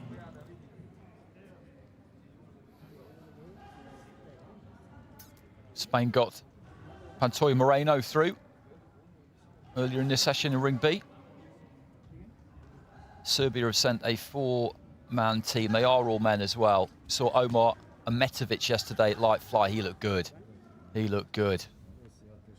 Semiz Alicic at 60 kilos. Serbia will be the host nation for the men's senior world championships later in the year. Belgrade, the host city for that one. Looking forward to that.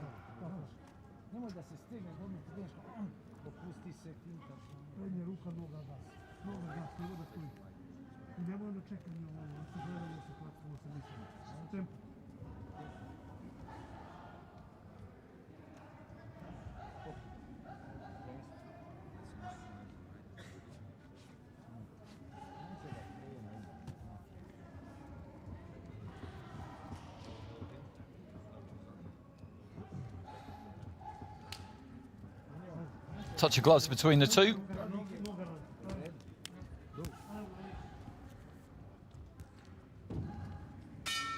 Round one. So we're underway.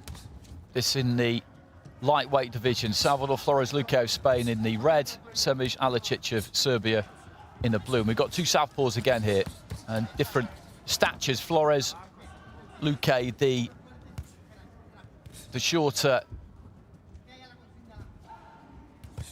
stockier kind of fighter, and Alicic, tall.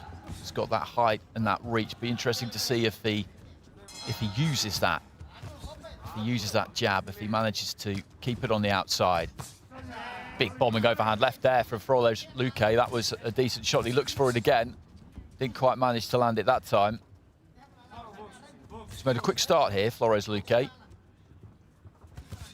There's the jab from Alicic.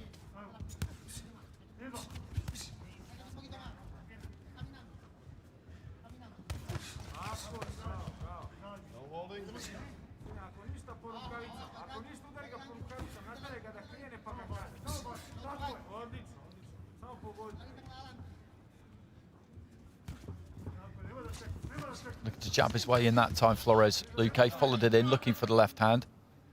The jab just before that from Alicic. Double jab, left hand from the Serb.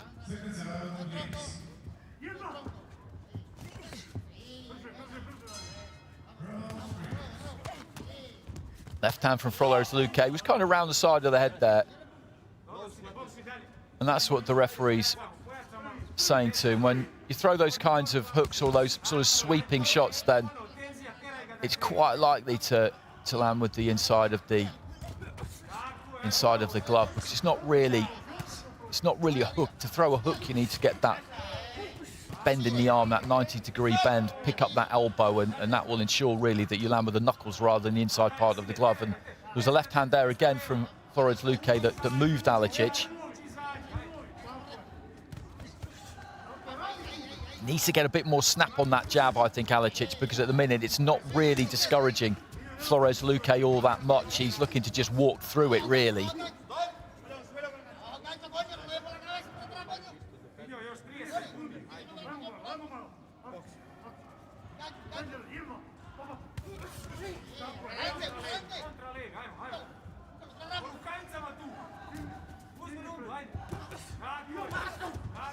Good 1-2 there from Flores Luque.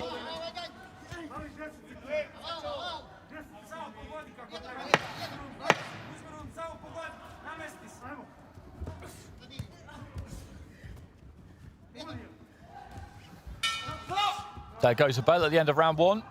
Flores Luque of Spain heads back to the red corner. Semij Alicic of Serbia back to the blue corner.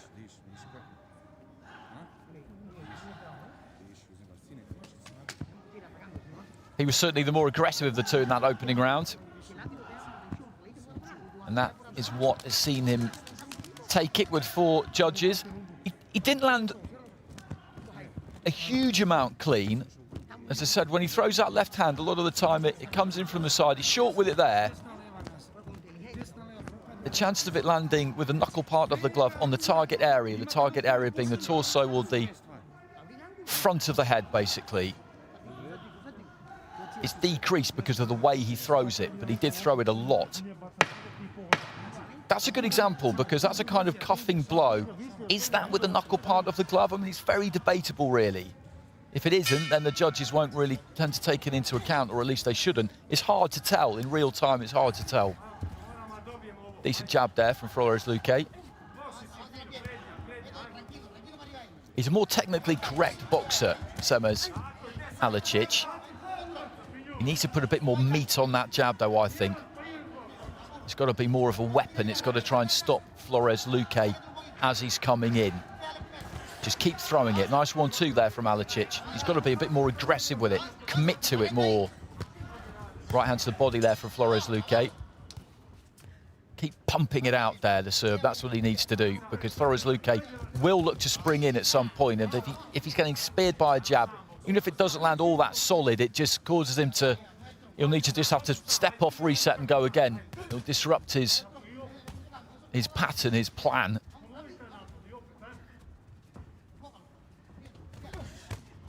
Double jab, again, just wasn't really all that solid, and Flores Luque backed up and then threw that big sandbagging left hand.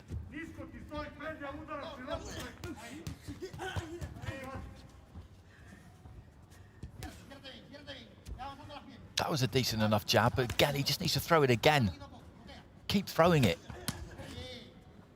A bit more meat on that one from Alicic, but he brought the hands back a bit low, and Flores Luque just came back with a left. Midway through round 2, so halfway through the contest here. Lightweight division. Salvador Flores Luque of Spain in the red. Semez Alicic, the European junior champion of Serbia, in the blue. He's just getting out-muscled a bit here, Alicic. He's got some decent head movement, Flores Luque, too, so when he does move in, I've kind of made it sound a little bit at times like he's just walking in, walking forward without any real science behind it, and that's not true, because you can see that he does look to keep that head on the move, looks for that big overhand left, dips way down to his right-hand side and just slings that one over the top like he's hurling a javelin, really. So there's a bit of variety there too. And he dips low at the waist. It makes him a hard target, particularly if you're the taller fighter. You have to adjust and punch down. And I think Alicic is just struggling with all of that, basically.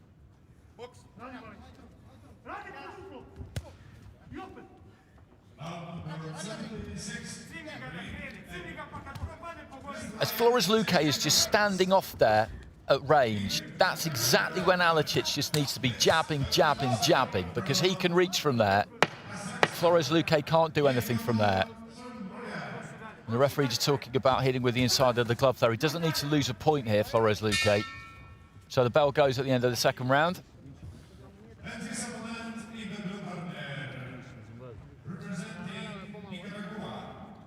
When you've got that standoff where there's a space between them, Flores Luque's looking for a way in.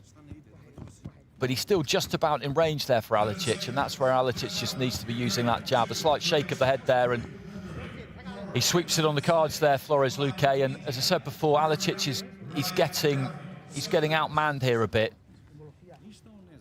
Flores Luque is the physically more mature of these two.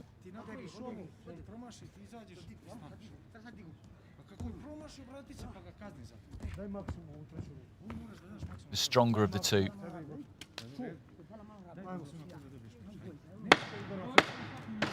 Seconds out, please. Interestingly enough, Flores Luque is actually younger than Alicic, but when you look at them physically, Third round. he looks more like he's got more of his kind of adult strength than Alicic has. He's just got that more developed physique of the two. Alicic looks more boyish than Flores Luque. I mentioned this before, when you've got an age range of 17 to 19, you get people who develop at different rates physically. That's just the way it goes sometimes. Everybody's biology is slightly different, and I think that's what we've got here. It's Flores Luque is definitely the physically stronger of these two, and he's adapted his boxing to suit that physicality well.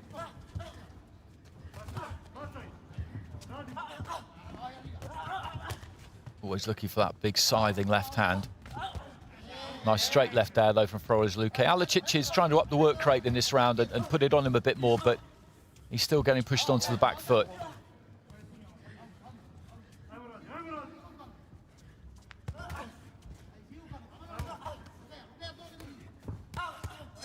Nice right hand there from Flores Luque. He's enjoying this. And he will have the task of taking on Radislav Rozanov in the next round, because that is where he's headed. Alicic has got to do something extraordinary now to turn this one around. He needs to knock him out, really.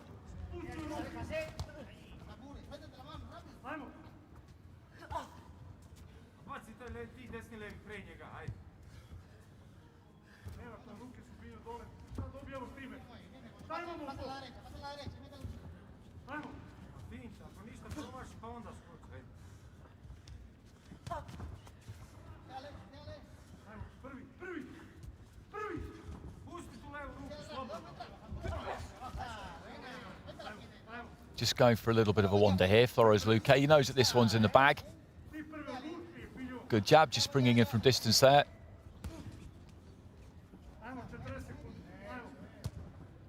That's a better jab from Alicic. It would have been good to see that earlier in the fight, just snapping it up from the waist. Looking to use it as a weapon.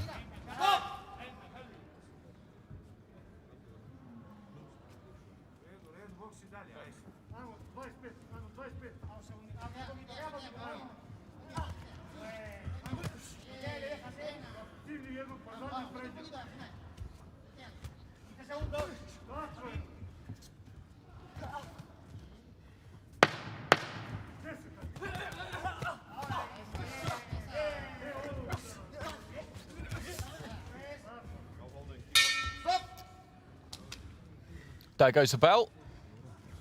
And a keenly fought contest, but it's a comfortable victory there for Salvador Flores Luque. He set the tempo from the beginning, started nice and quick, got on top of Alicic and never really took his foot off the pedal until the last 90 seconds of that final round, when he just started to go for a little bit of a walk. I think he knew at that point that he was heading through to the next round and didn't need particularly to empty the tank.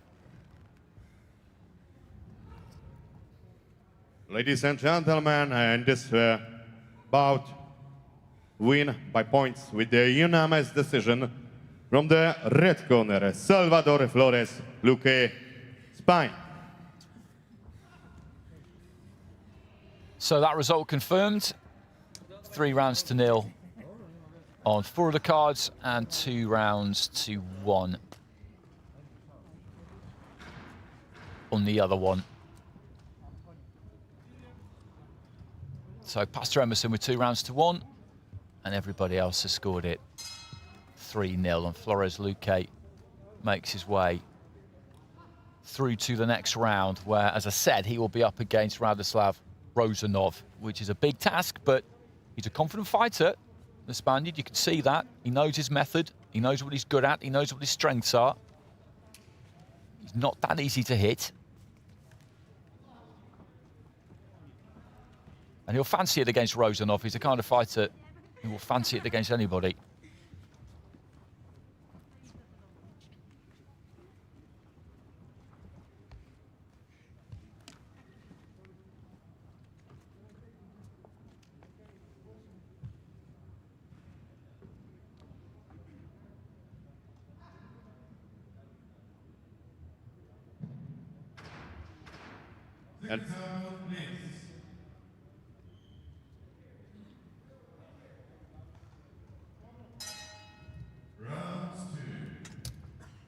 And about number 88 in the ring B, 60 kilogram men's. Please, into the red corner from Turkmenistan, Askat Kultayev. So another bout in the lightweight division, 60 kilos. Coming into the red corner here is Askat Kultayev of Kyrgyzstan.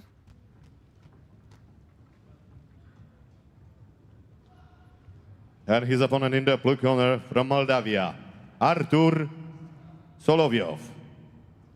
And Artur Solovyov of Moldova, who we saw backstage just a little while ago, getting loose.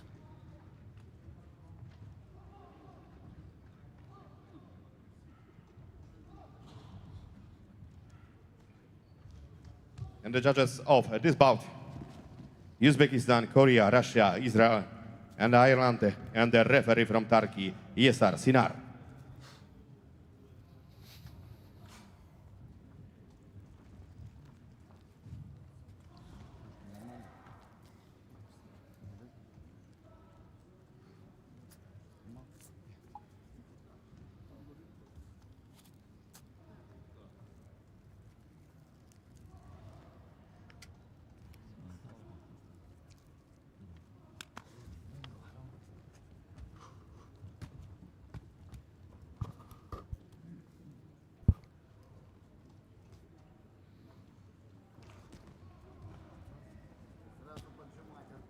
About 88, steaming through the boxing these first few days. I love these first few days when you've got the prelims. You see so many fights every day, so many fighters, a lot of new fighters you've not seen before.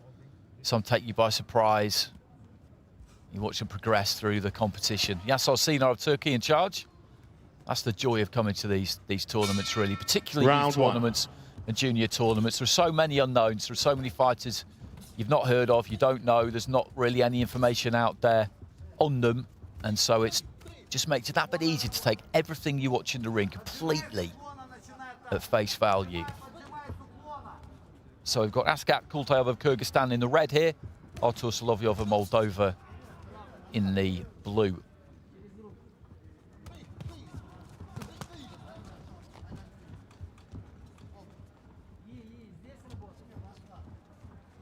And it's Solovyov who's looking to take the centre of the ring, who looks the more aggressive of the two, the front foot fighter of the two. Kultayev just working around the edge of the ring for the most part, looking to find a little bit of space. Just slides the feet back a foot there to take himself out of range. He looks a bit looser, Kultayev. Solovyov quite tight, a little bit twitchy, but that's just his style, I think.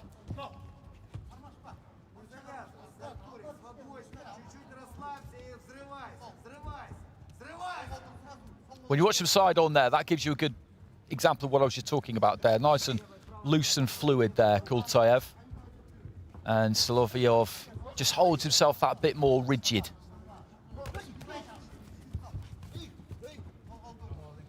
Not much has got through from either of them so far, midway through round one.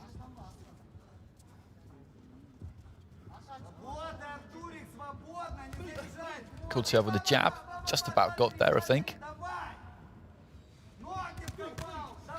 For the uppercut, followed by the left hand there, Kultayev. Solovyov just backed up a little bit there.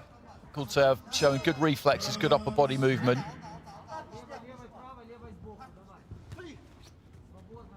Again, looking for the jab there. Right hand to the body. Both the two of them just swapping jabs into the final minute of the round, and Kultayev maybe just beginning to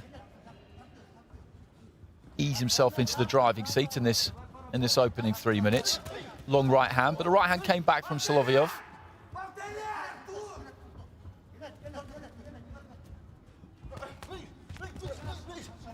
Another long right there, just got through from Kultayev.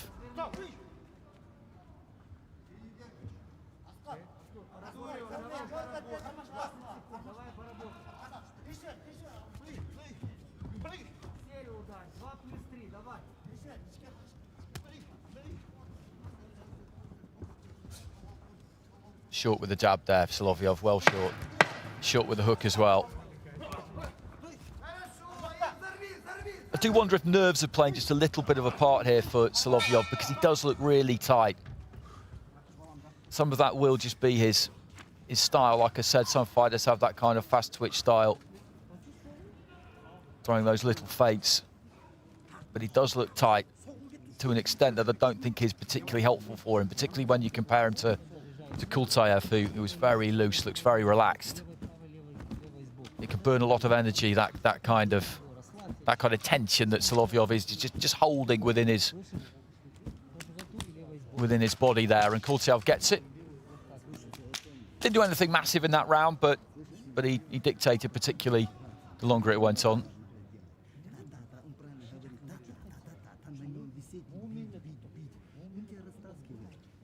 This is a big, big stage. You know, this is the World Youth Championships. It's as big as it gets for people in this Seconds age out, bracket. please. These are the best young fighters in the world, and you can understand it if Solovyov is a bit tight. Like I said, he's a bit nervous here. He just needs to try and just loosen up a bit. Good jab there from Kultaev.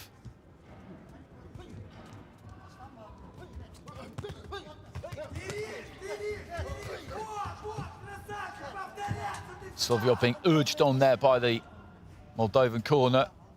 That blue corner over on the far side. Hands down there, Kultaev just standing on the edge of range, just trying to tempt Solovyov to make a move. Solovyov just moving in behind the jab to the body. Good right hand there from Solovyov. That was a decent shot. His best of the fight so far. That's nice work from Kultaev, just sliding back, dip to his right hand to the body.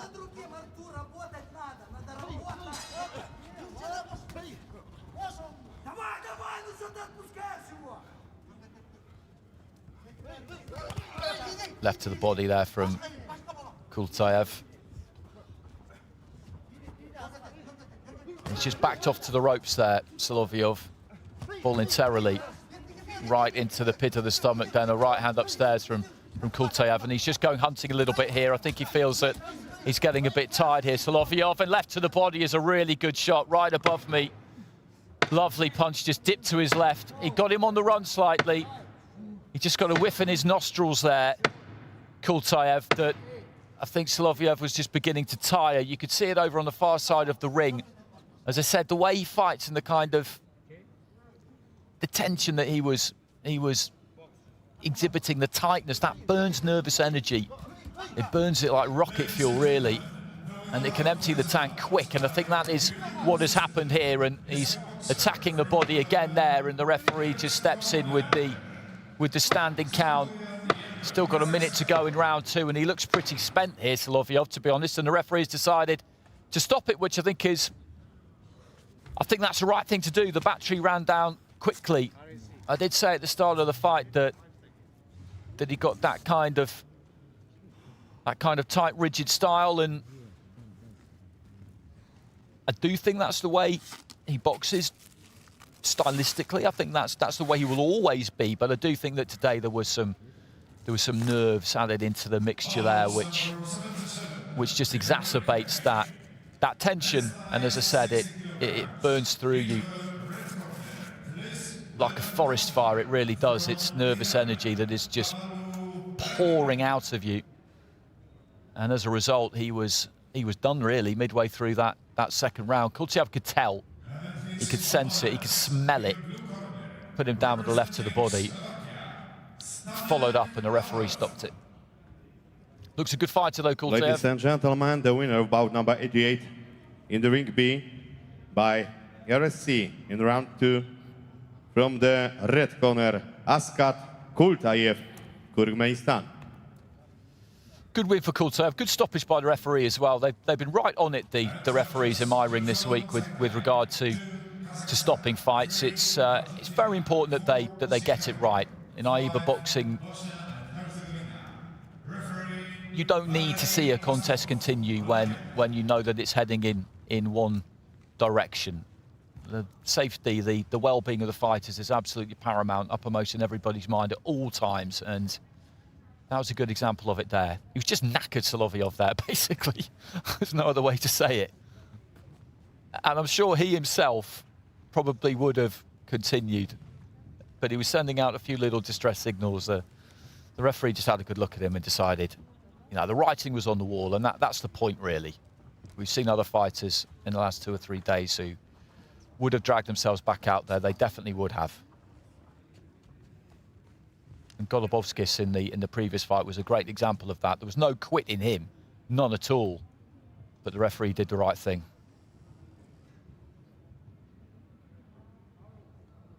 Like I said, Kultaev, there's a lot to like about him because he's long, he's loose, puts his punches together well.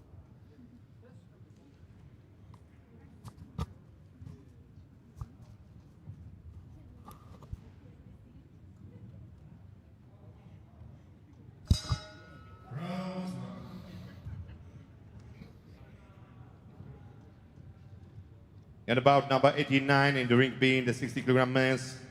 Please into the red corner from Russia, Tengiz Kotoyan. So Russian fighter Tengiz Kotoyan, European youth silver medalist, lost in the final to the aforementioned Radislav Rozanov. So looking forward to seeing Kotoyan. And please to the blue corner from Turkey, Kerem Osman. And opposite him in the blue corner will be Kerem Osman of Turkey.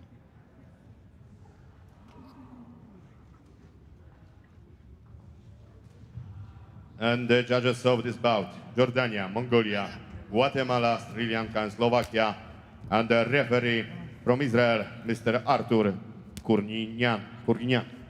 The winner of this one will go through to face Kultiev, who we've just seen.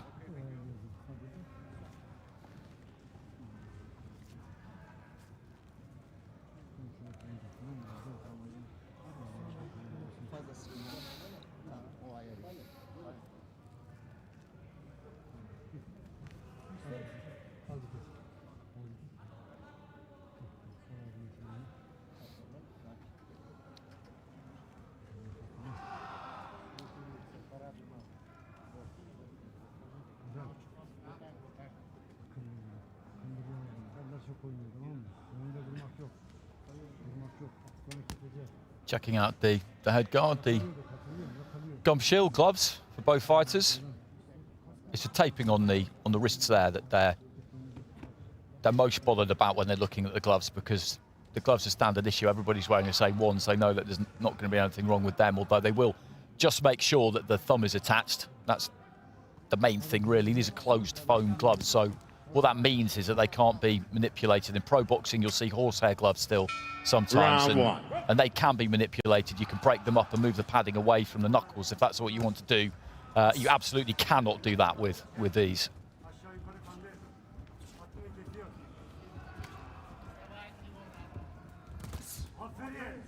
So Kotoyan of Russia in the red, Osman of Turkey in the blue. Kotoyan, European youth silver medalist. Look at him just move in behind the jab there, just taking those feet with him, those little stutter steps. He looks full of energy. Good right hand that though from Osman. Just trying to dart in, but he's not quite got close enough yet, Kotoyan, really. Another right hand there from Osman, who's just caught him on the way in a couple of times here in the early stages. He's staying calm here, Osman. He's got someone in front of him who looks like he's a latent threat, liable to explode at any second, but he's not being distracted by the activity ahead of him. He's just keeping his eyes locked on the target.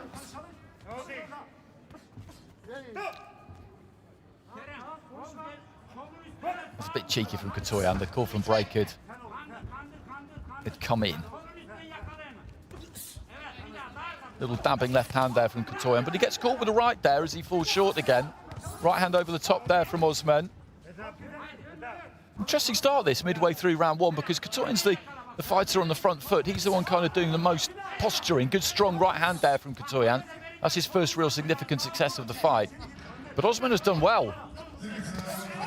Right to the body there from Kotoyan. Osman though looking for a big right hand over the top.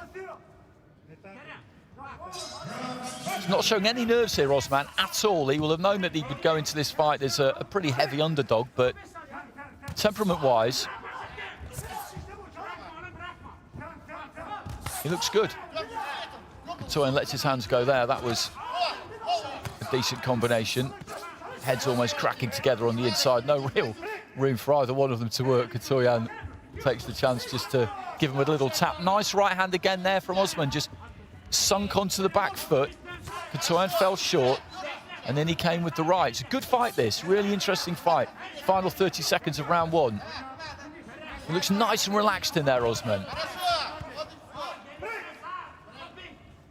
Be interested to see how the judges go with the scoring. For me, the cleaner punching, the better punching, has come from Osman. Kotoyan, though, as I said, he's kind of buzzing around. He looks full of energy. He looks full of intent. He looks proactive. But from where I'm sitting, he's not landed a lot.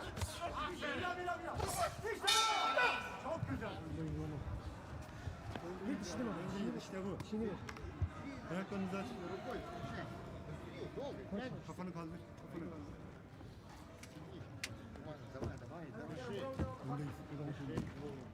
Kafanı kaldır Kenan. Let's have a look. Yep, Kerim Osman gets it, 10-9 across the board. Absolutely right. In my humble opinion anyway. It's a good start from the Turkish fighter. Good start. And as I say, he looked like he fancied this right from the start.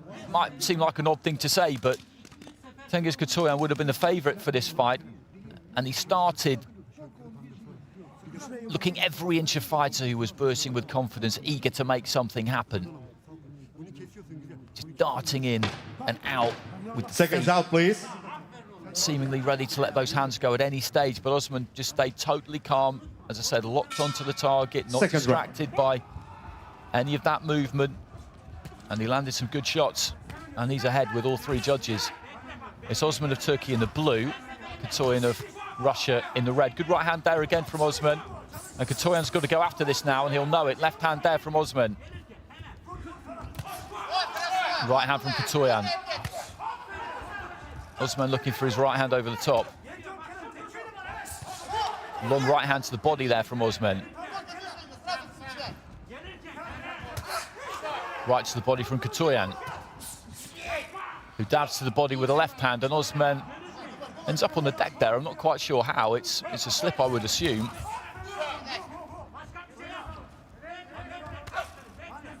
It's not quite close enough there, Katoyan. He comes off that right hand. Right hand comes back there from Osman. Good shot. And another one there from the Turkish fighter. Katoyan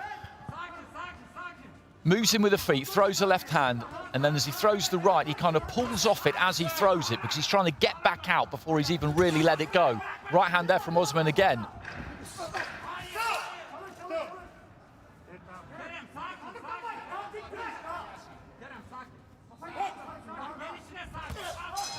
Just wandering in there, really, Katoyan. He's finding this difficult. We're heading up towards the midway point of round two, and it's Osman again who's landed the better shots in the second round so far, I would say. Katoyan with a right hand on the inside there, but the left got through from Osman. He's got that kind of stuttery style, Katoyan. We've seen that from the start of the fight. Feet are never really set when he punches.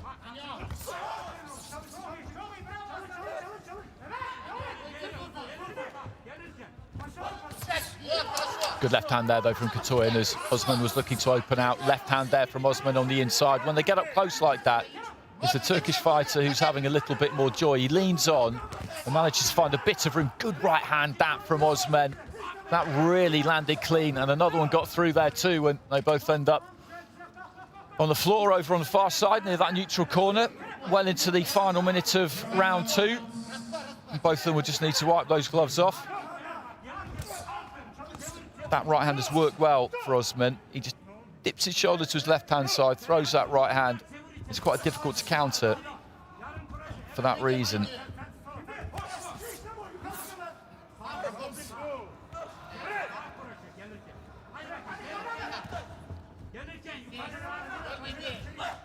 Short with the right hand there, Katoyan. Moved in behind the right that time. Just got his feet a little bit closer. Final few seconds of round two, and Osman just mauls Katoyan on the inside. A left hand got through there, I think. It's a similar kind of round to the first round, that second. In my view, Katoyan tried to make plenty happen, but again, the cleaner punching, the better punching, I thought came from him, the man we're looking at there.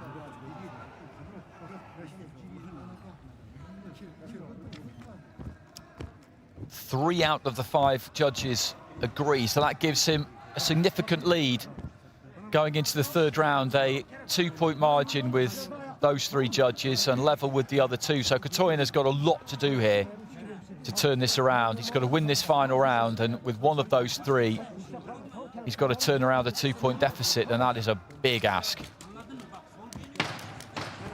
Seconds out, please.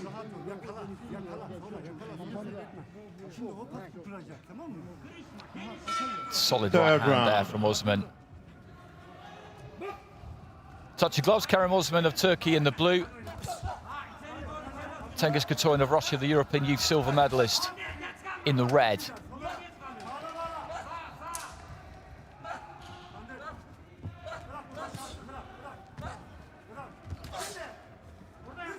Katoyan looking for that right hand. He'll know that he's behind the 8 ball here and that he needs a massive final round. Good right to the body there from Katoyan as he just leapt in.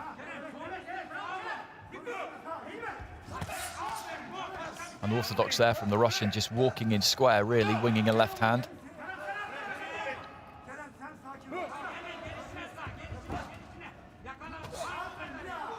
Right hands land simultaneously, almost good right hand there again from Osman, but I think Katoyan got one through as well. He cuts off the ring well, Osman. Right to the body there from Katoyan was a decent shot. And as soon as he lands it, he just moves away to his right-hand side. He's got to do more in this final round.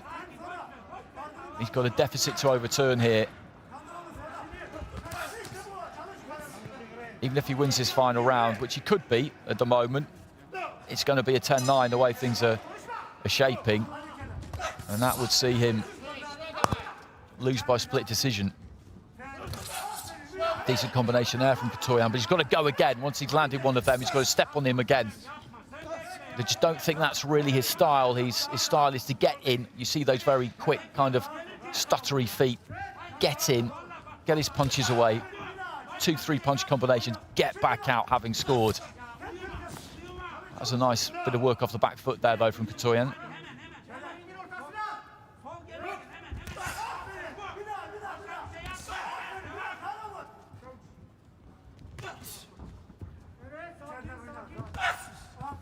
He's definitely had a better round, the third round here, Katoyan. Ladies and gentlemen, the winner of this bout by split decision is the boxer from the blue corner out of Stanek, Slovakia.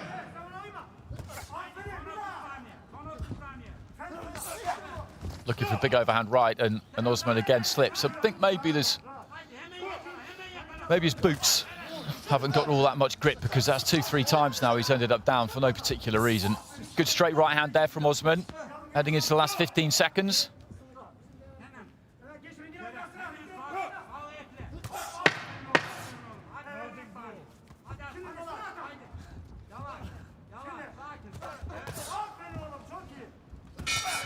Good right hand on the inside there from Katoyan. I think Katoyan's probably taken that final round, but, well, he may well have done anyway, but it's not going to be enough, because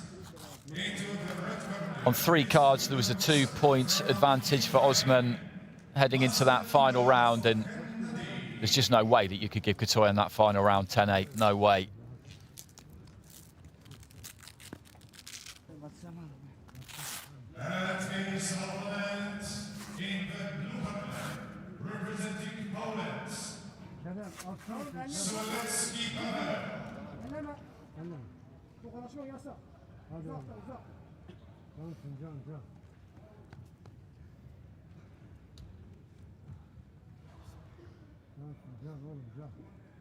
Judges, gentlemen, Italy 2, Croatia 3.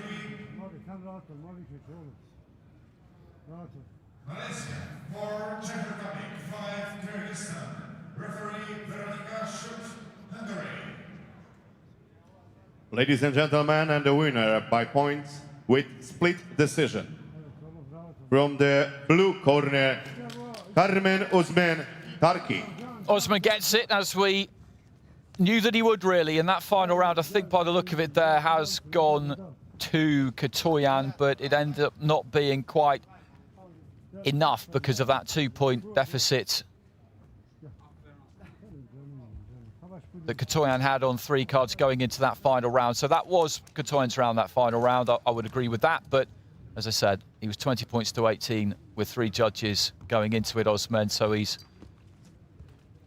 won it 29-28, 2 rounds to 1 on 3 cards. Lost it 2 rounds to 1 on the other 2, so it's tight, but a win for Osman, who goes through to the next round to box Askat Kultaev.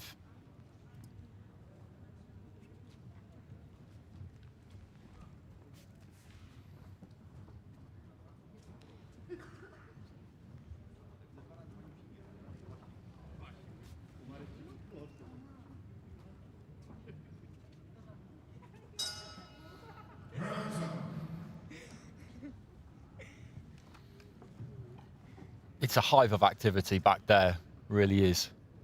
It's good fun going back there, actually. Just weave your way in and out of people. Just do your best not to get in anybody's way. And now we have the bout number 19 in the ring B, 60 kilogram men's. Please into the red corner from Japan, Reito Tsutsumi.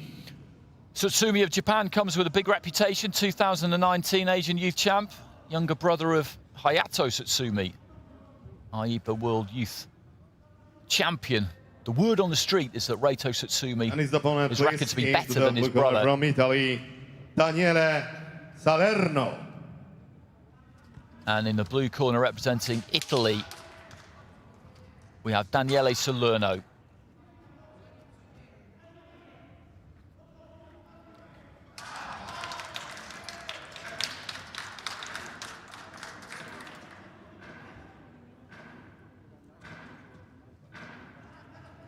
And the judges of this bout, Korea, Armenia, Ireland, Uzbekistan, Latvia. And the referee from Bulgaria, Maria Kavalekieva.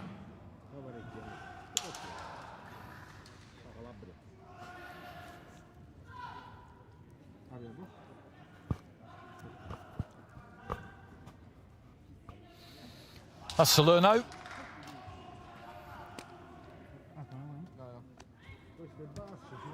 And those are the judges. Some news yesterday from AIBA regarding Italy, and that's the fact that the Continental European Boxing Academy was given the green light yesterday. Foundation of the academy, that will be situated in Assisi in Italy. President Umar Kremlev was over there to, as I say, give that seal of approval to the foundation of that academy. So that'll be interesting to see how that progresses.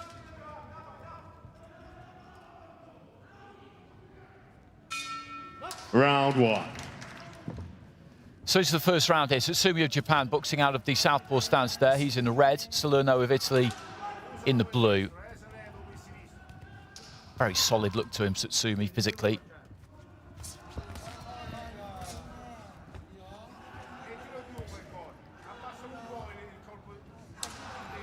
Tsutsumi just probing with that lead hand. Good left hand to the body there from Tsutsumi.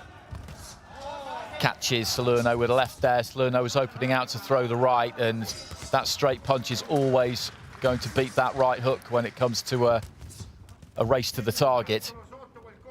That's just basic geometry.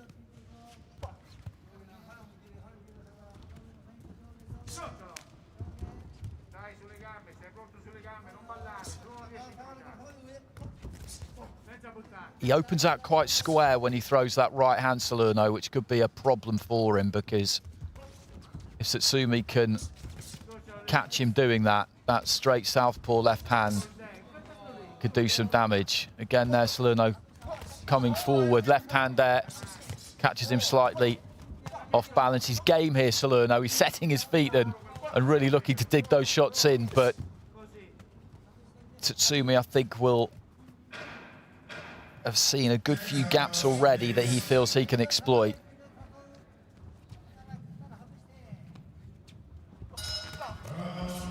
And again, as he comes in there, Salerno, good right hand on the inside though there to finish, but as he moves in, he ends up standing, as I said, square, feet planted square in front of his opponent, standing quite tall, which is, generally speaking, that is not where you want to be. But Salerno, though, just sets those feet, and when he does, he can get a bit of pop on those body shots. It's the final minute of round one. He's done plenty of punching in this opening round, the Italian. The more accurate punching has come from Tsutsumi. That's a decent bit of defence there, though, from Salerno, just riding those shots from his Japanese opponent. Good right hand from Tsutsumi. Nice right to the body there, though, from Salerno.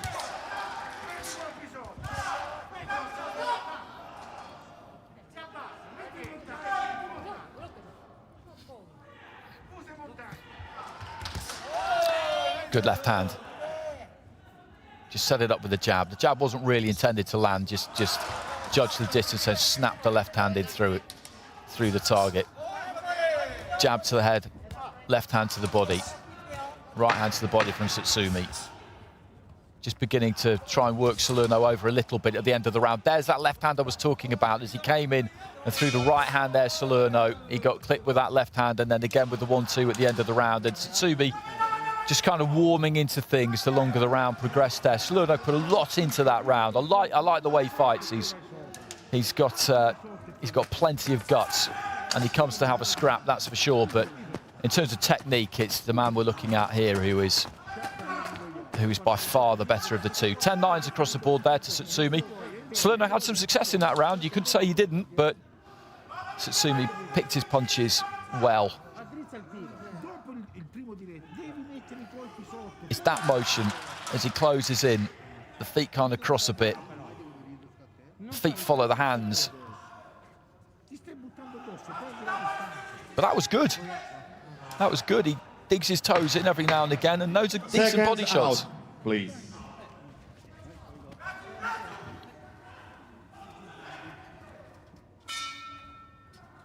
Second round.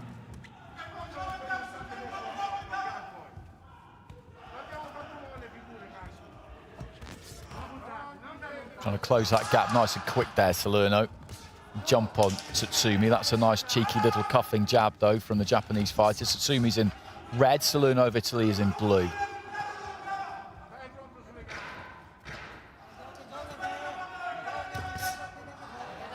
Good left to the body.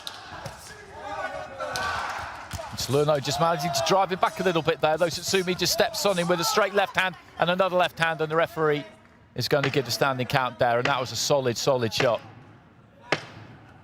He was just having a little bit of success himself there, Salerno, or he felt he was. And then he got hit by a crisp left. Tsutsumi followed up with another one because I think he felt that he got him slightly hurt there. And Salerno is going to keep swinging, and it's another standing count. He doesn't like it because he's not really hurt, but that's not the point.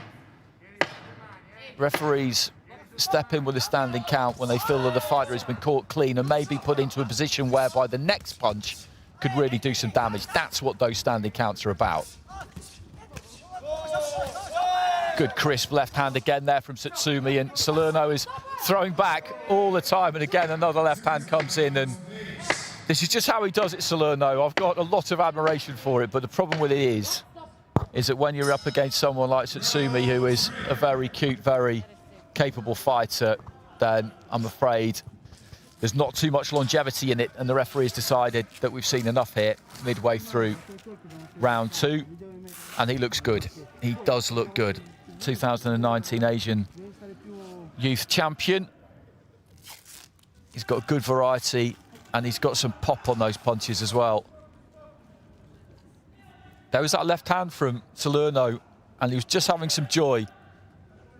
And then the left came back from Tsutsumi, and that just started a succession of left hands that caused standing counts, and in the end caused the fight to be stopped. Ladies and gentlemen, the winner of this bout by RSC in the second round, the boxer from the red corner, Rito Tsutsumi, Japan. Tsutsumi goes through as he would have been expected to do. Didn't last too long, that one, halfway through the second round, but it was good fun. It was good to watch, and Salerno, well, I salute him because he's a brave man. He is not going to leave a boxing ring wondering what might have happened if he let his hands go. That's definitely not happening with him. He just needs to tighten up a bit. But having said that, he's in with a really, really good fighter there. He's not typically going to be in with someone who's going to make him pay quite so dearly for any mistakes or even half mistakes that he makes.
I think we might just have a little bit of a break here in Ring B, because what they're generally trying to do in this competition, the word we got at the beginning was, if possible, they want to keep these two rings in sync in terms of the timings. And as I said earlier on,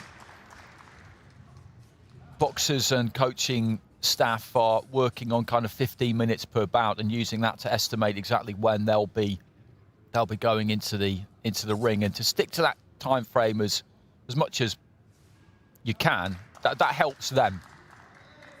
They'll know what's going on out front when they're backstage, so they'll know how close they are. If a fight's been stopped, they'll know, but they're just trying to keep these two rings running along with that kind of 15-minute per fight schedule. So I think we're going to just wait for a few minutes here before we get our next one in the ring. The winner of this bout by unanimous decision is the boxer from the blue corner, Poland.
Ladies and gentlemen, the winner of this 79 bout by walkover is the boxer from the red corner, Takabayev Aidos, Uzbekistan.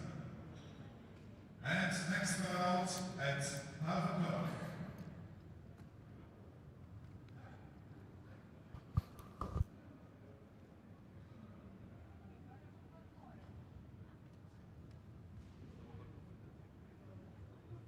It's time to the next round, so ladies and gentlemen, in ring A,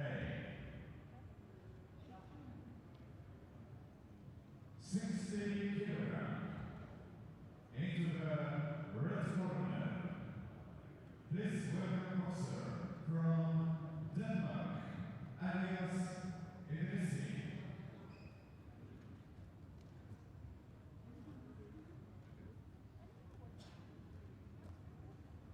At this moment, in the blue corner, representing Romania, Masareto Christian Koster.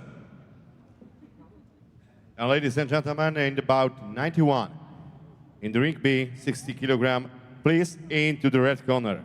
From Azerbaijan, Jalal Gurbanov. So back underway in Ring B, still in the men's lightweight division, 60 kilos, heading for the red corner there from Azerbaijan, And please his Jalal opponent into Gurbanov. the blue corner from Hungary, Ferenc Samu. And in the blue corner from Hungary, Ferenc Samu.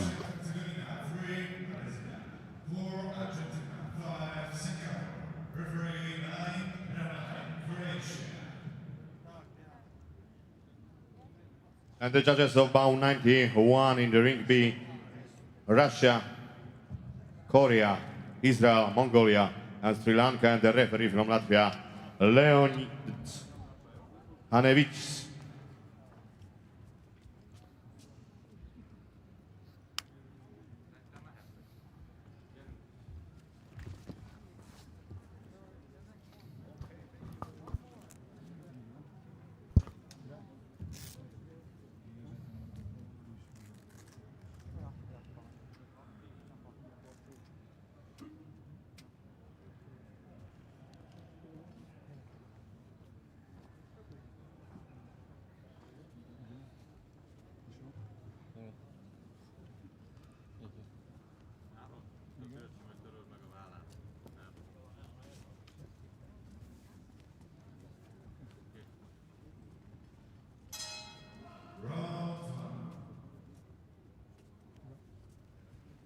So those are our judges.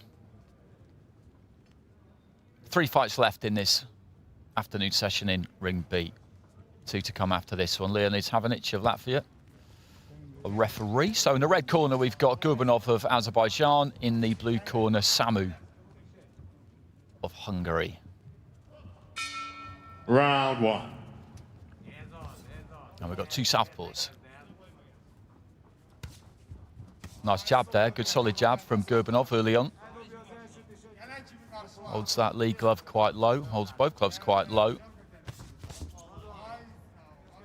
Samu's just a little bit more open, got a very wide stance there. Good base to punch off, good right hand there though from Gurbanov. Samu's got those gloves high, he's leaving a lot of body exposed there, the Hungarian. Does tend to come quite square when he throws his punches. The way he's set up there with that wide stance and as I say, that quite square on approach, he's not likely to throw too many straight shots, whereas Gurbanov is more side on, more kind of classical, if you like. Stays a bit more still. There's quite a lot going on with Samu. Good right hand there, though, from Samu. Look to try and throw that one over the top. Nice combination from Gurbanov. I don't think they landed totally clean, but I think each one of them probably had about a 50% connection.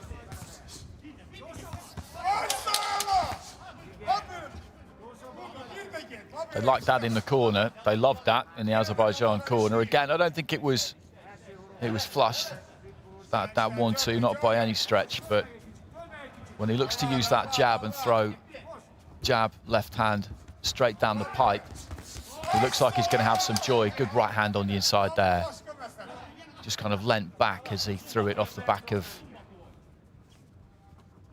with the final punch of a 3-punch combination, really.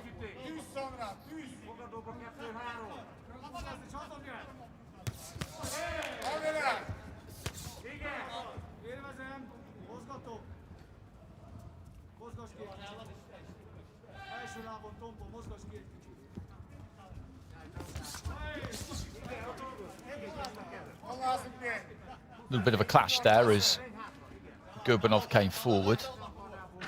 Legs got tangled. Just inching in. You see him inching in with the front foot there, Gurbanov, just trying to get close enough. Left hand, both of them just a bit off balance there as they threw. Gurbanov's left hand maybe got through. As I said, there's plenty of movement from Samu. Makes it difficult to pin down, but it also means that it's kind of difficult for him to land himself because he's never really punching off a solid base. There's plenty going on with him, as I said. So end of the first round, and a great deal of clean punching done in that round. More of it, I would say, came from the man we're looking at there.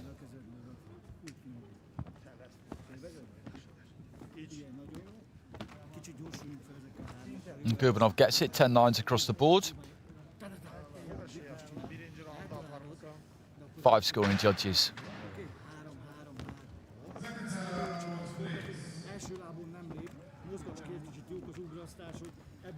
That's probably the best punch of the round, actually, that winging right hook.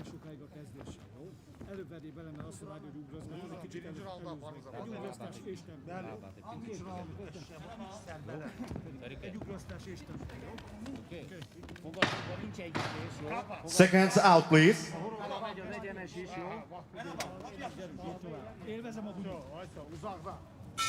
Round 2.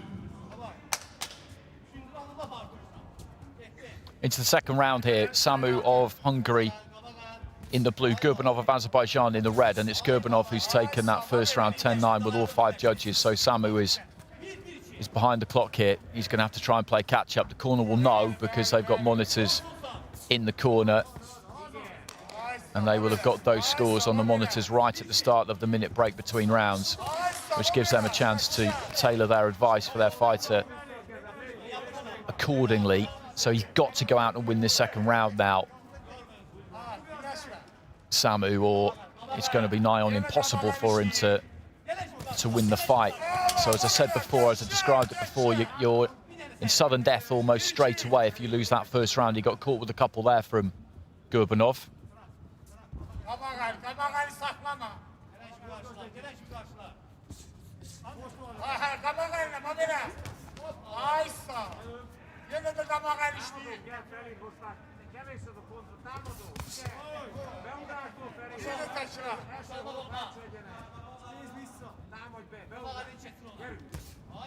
Good jab, flicked up from the waist from Gurbanov.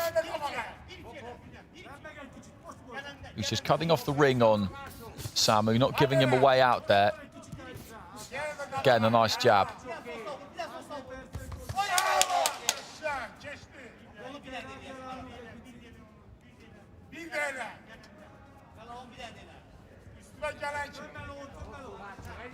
Samu there just shaping with the right hand, but it wasn't really on, and this is good stuff from Gurbanov. He's controlling the fight here by controlling the distance. He's using that jab well, and Samu just can't get inside it because there's not that much difference between these two in terms of height and reach, but Gurbanov uses his, and Samu doesn't really. He looks to try and spring in and throw those hooks, and as I say, a straight punch will always beat a hook to the target, and that's exactly what happened there. And there's just nothing Samu can do with Gurbanov at the minute, this second round.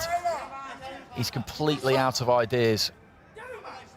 I think he put a lot into that opening round, and the way he fights, it is quite a tiring way to fight because he's always just bouncing up and down on those toes. He's always moving. He's the one circling around Gurbanov and using up energy doing that. The arms are kind of jogging up and down as well. There's something going on at all times, whereas for Gurbanov, really, there isn't. He's making minimal movements. He's nice and solid. He's nice and set with his feet, and he'll just inch in, inch back.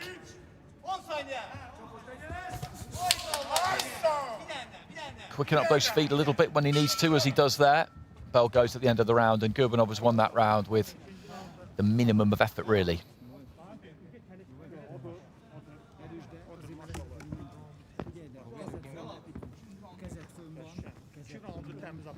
Ten lines again, so 2-point margin for Gurbanov heading into the third and final round.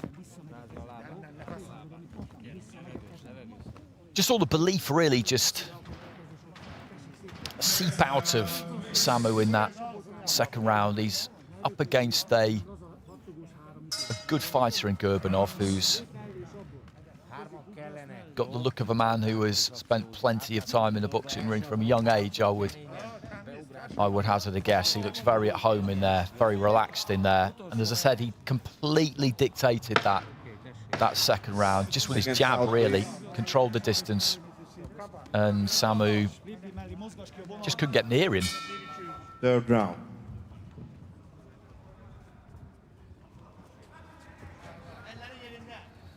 So third and final round, Ferenc Peter Samu of Hungary in the blue. He's a couple of rounds down on all 5 cards. Jalal Gurbanov of Azerbaijan. He is going through to the next round where he will face Raito Tsutsumi unless Samu can produce something pretty astonishing in this final 3 minutes, 2.5 minutes now.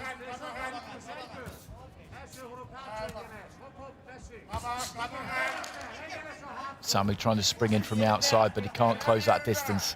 Gurbanov can see him coming, just slides back out of range.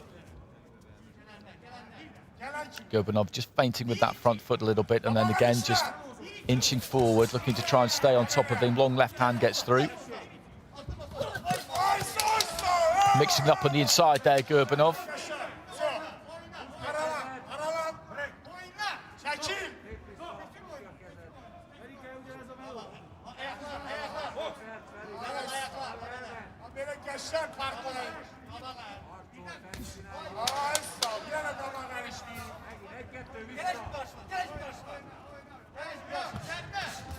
Long left hand got through there from Samu. That's the first success he's had for a while.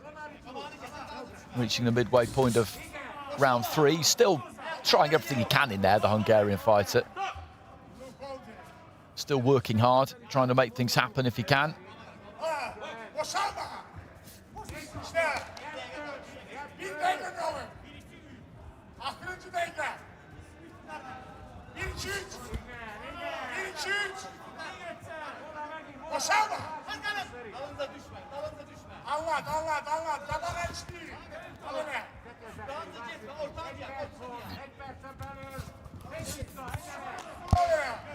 There's that left again from Gurbanov.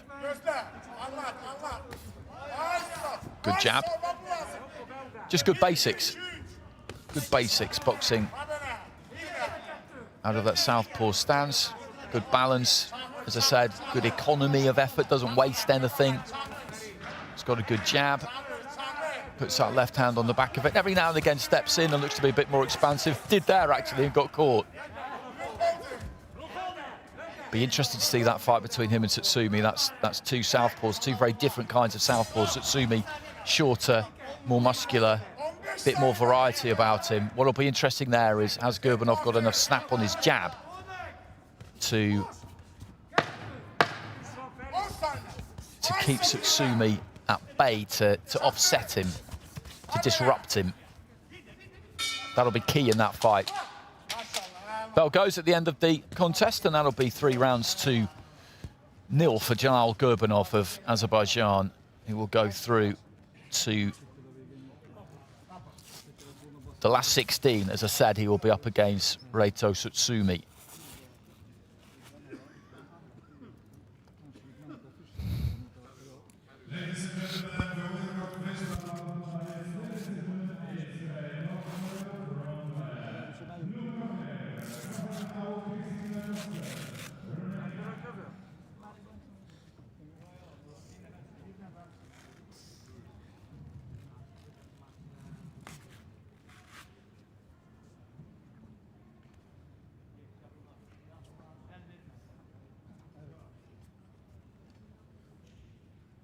Ladies and gentlemen, in about 91 in the ring B, win on points by unanimous decision from the red corner, Jalal Gurbanov, Azerbaijan.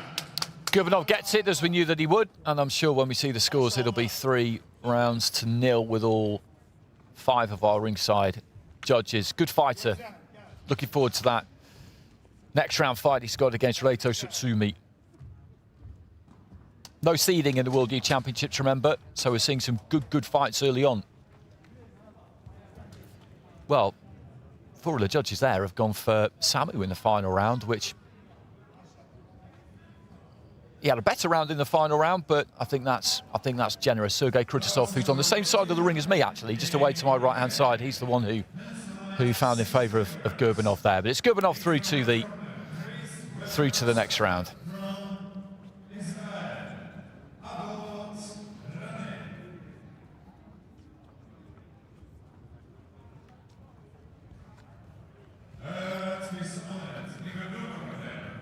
Representing Colombia,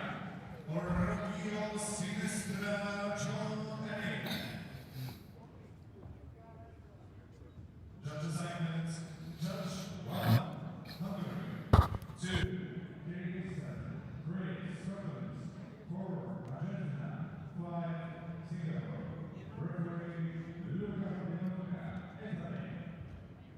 Well, ladies and gentlemen, the bout number 92 in the ring B, 60-kilogram man. Please into the red corner from Mongolia, Gan Erdene Ganbatar.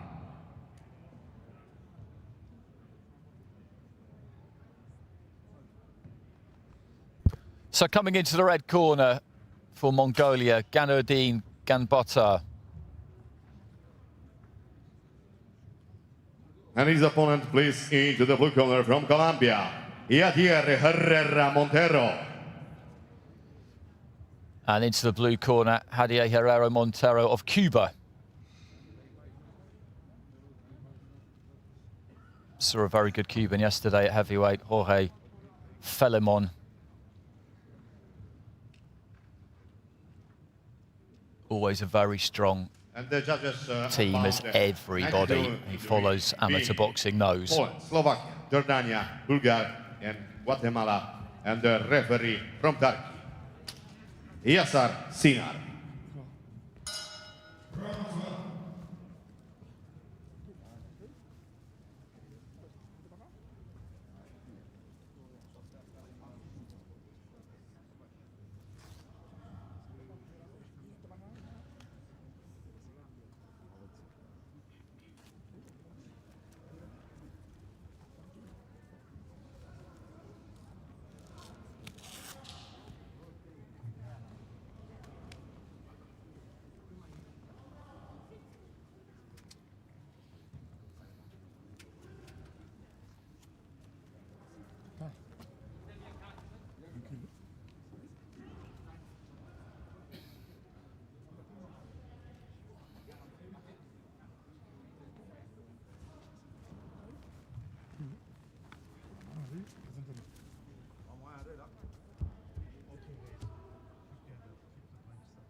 So this is the penultimate fight in Ring B in this afternoon session. Men's lightweight division, 60 kilos. In the red corner, Ganadin Ganbata of Mongolia. In blue, Javier Herrera Montero of Cuba. Herrera Montero in the southpaw stance, looking to dart in. It's got a long, long reach on him. Lean, tall, angular kind of fighter. Orthodox stance there, Ganbata.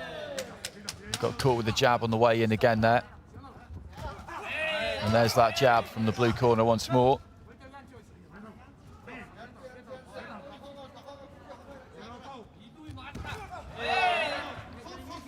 Looking to try and let that right hand go there, Ganbata. He knows that what he can't do here is give the Cuban too much respect. That sometimes can be a problem. Right hand there did land from Ganbata.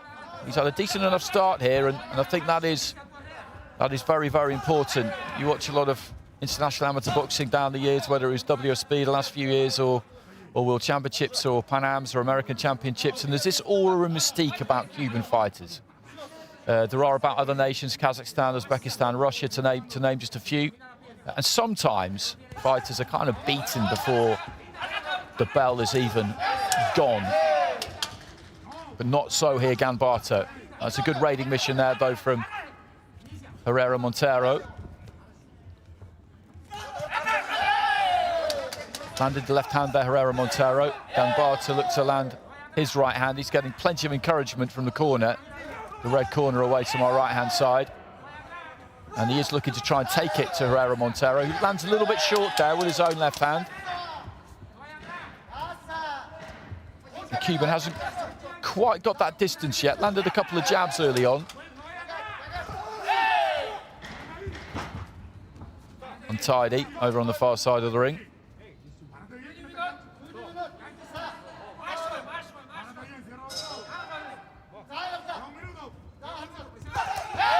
Good right hand there from Ganbata. He opened up to throw the left there, Herrera Montero.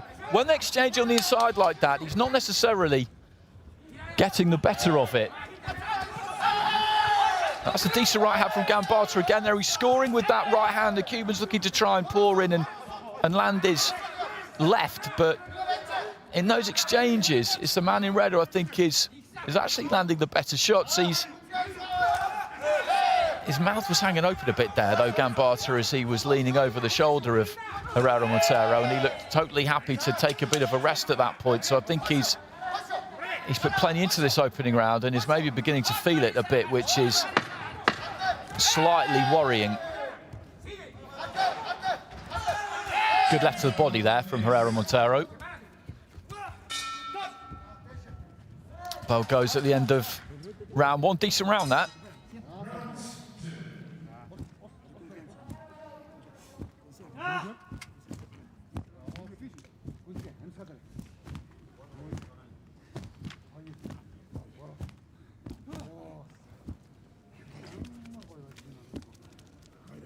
Score split, 4 judges going for Herrera Montero, 1 going for Yunus Nabil. I can see how Yunus Nabil got there. The Jordanian judge, Herrera Montero, did some good work towards the start of the round. It was quite messy for large periods, and that right hand landed a good few times for Ganbata. It definitely did. I'd have been tempted to give him that round myself, the Mongolian, I really would. Seconds out, please. Did score to the body with some good shots, though. Round Montero. So he's in control of this one. He's in charge, up on 4 cards at the end of round 1.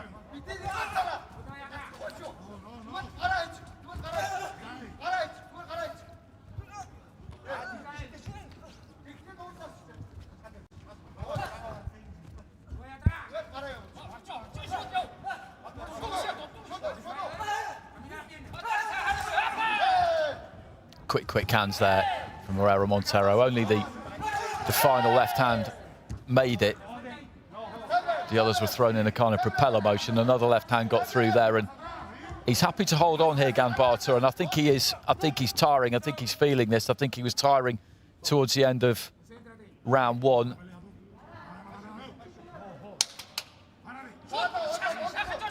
And I think if Herrera Montero kind of looks to up the work rate and tighten screw a little bit here, then he could have some success again.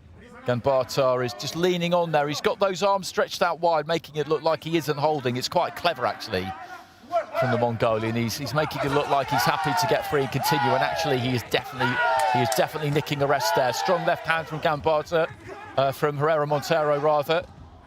And Gambata, there's just a little bit of desperation about those right hands now, and he's got a hold of Herrera Montero, and the referee there saying Herrera Montero is pushing into Gambata. It's the other way around. Left hand to the body there from the Cuban. Midway through round 2, and he must be able to sense that Gambata's tank is emptying here. And again, it's getting a bit too messy. The referee needs to get a hold of this.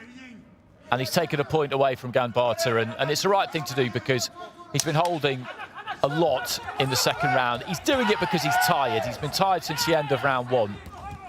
But he's lost a point here, and this is going to be very hard work for him, I think, to get to the end of the fight. Not because he's getting beaten up here, but he's all in.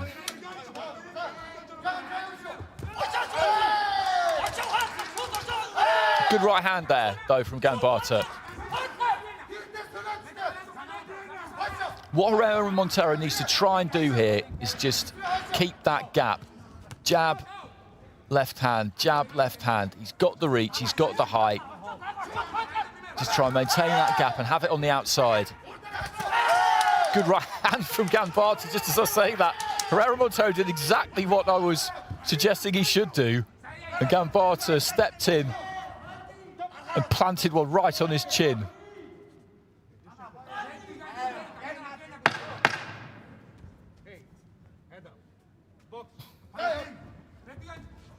Final few seconds of round 2. He's still having successes, Gambata, but it's hard work this for him, it really is.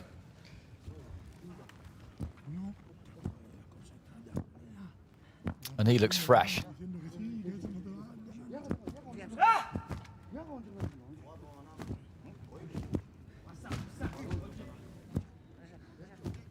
Yunus Nabil has gone Gambata's way that time as well. 10-9s with the other judges and the point deduction, so he's coasting here, Herrera Montero. He won that round, and with the point off as well for Gambata.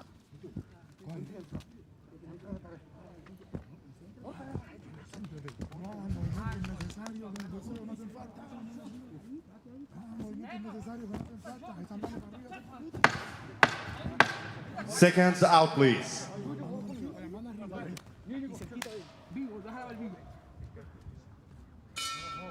Third round. So into round 3. Hadier Herrera Montero of Cuba in the blue, Ganadine Gambata of Mongolia in the red. And the Cuban is in control here, but Gambata right from the start has looked to try and mix it. He's running on empty a bit. He had a point deducted in the second round for holding. He looked a bit knackered towards the end of the first round, to be honest. But he's digging in. He is digging in, and he's pulling a few strokes on the inside there as well. He's just pushing off with the head of the Cuban with the inside of the glove, with the heel of the glove. Nothing too dirty, nothing too major, but the referee's taken a point already. I doubt he really wants to take another one, although he will. Good left hand on the inside there from Herrera Montero, and again, he's finding it hard to kind of extricate himself, but he's making it look like he wants to get out there, the Cuban, when actually he was trying to just work a touch of room. The referee couldn't see because it was on his blind side that he had got his right arm around the back of Gambata, who again here is just pushing him back into the ropes, pushing that heel of the glove into his face.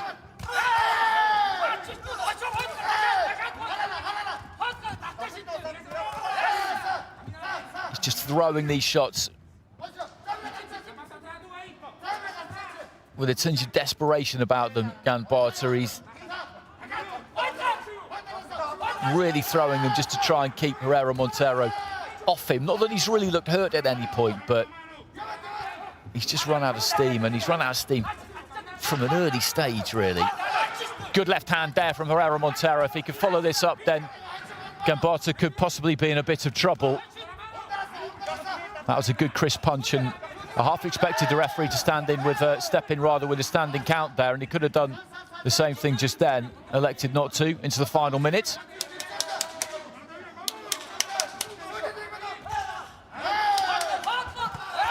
Good left to the body from the Cuban, and a nice right hook.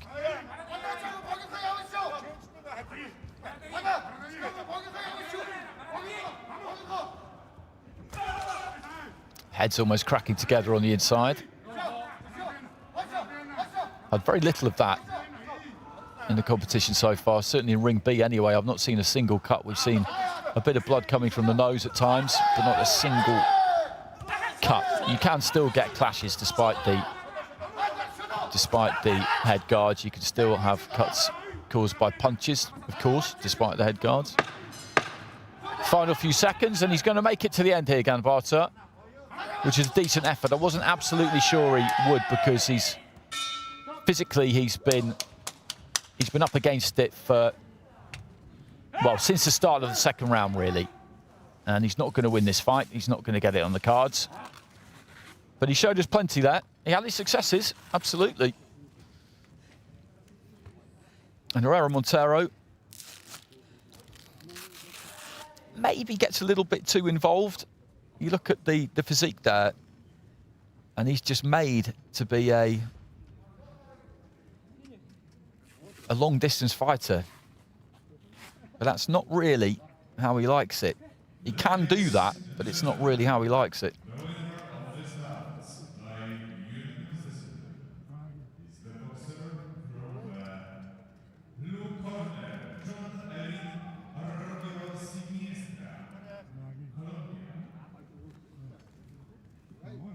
Ladies and gentlemen, the win about 92 in the ring B.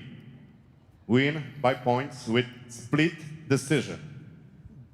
The boxers from the blue corner from Cuba, Eder Herrera Montero.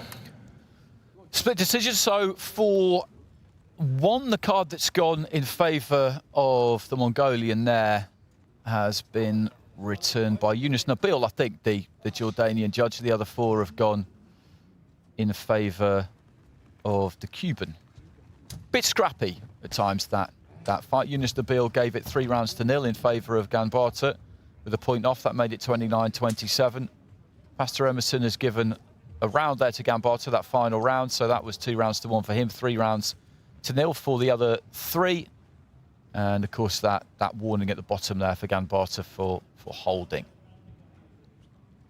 in the second round. So one more fight to go.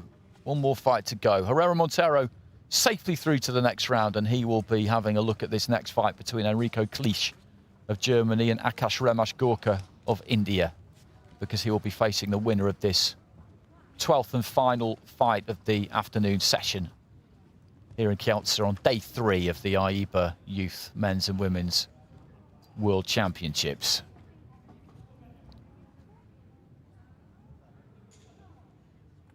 It's not just fighters who are in action today who come down to the backstage area. Plenty of others come down as well to support their teammates, but also just to do a little bit of light work. You look at the sweat top on there.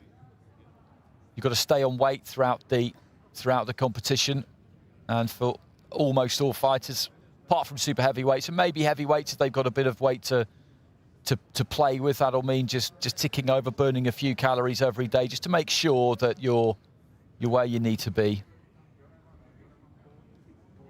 Gets you out of the hotel too, and particularly in these COVID times, that's always a good thing. A COVID secure bubble we have around the Hala Legionov and the hotels. It's a terrific effort by the bout number 93 in the ring B, a man's 60 kilogram. Please into the red corner from Germany, Enrico Clich. As I was saying, a terrific effort by the Polish Boxing Association and AIBA to get this competition on. It really is. So coming into the red corner here, representing Germany, Enrico Clich.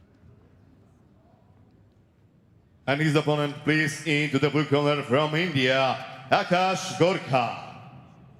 And Akash Gorka of India into the blue corner.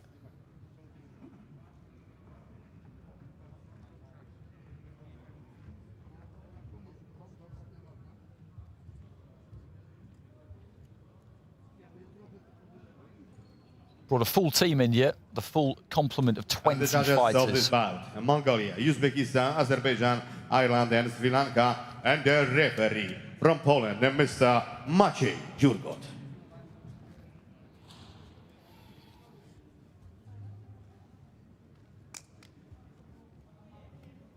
Maciej Jurgot, the referee, always gets the big flourish from the MC because he's a Polish official and that's a name he can pronounce with absolute certainty. He's done a tremendous job with all of the others, I have to say, because there are some tricky pronunciations in there.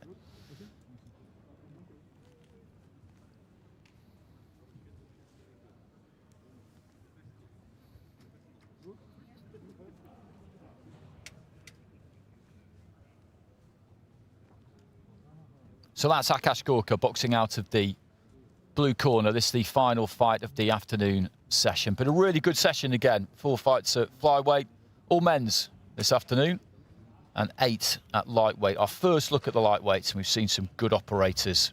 Radislav Rozanov, Tsutsumi, Reito Tsutsumi. Those two maybe standing out possibly, but Karim Osman turned in a really good performance against Tengiz Katoyan. Gurbanov looked handy, so did Kultayev. It's a very, very high standard.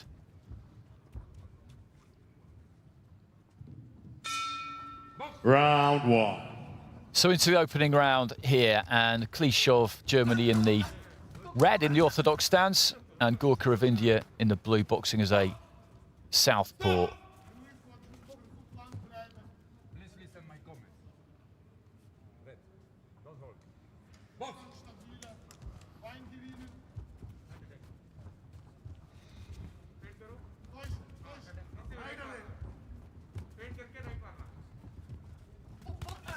Good right hand there from Cleach.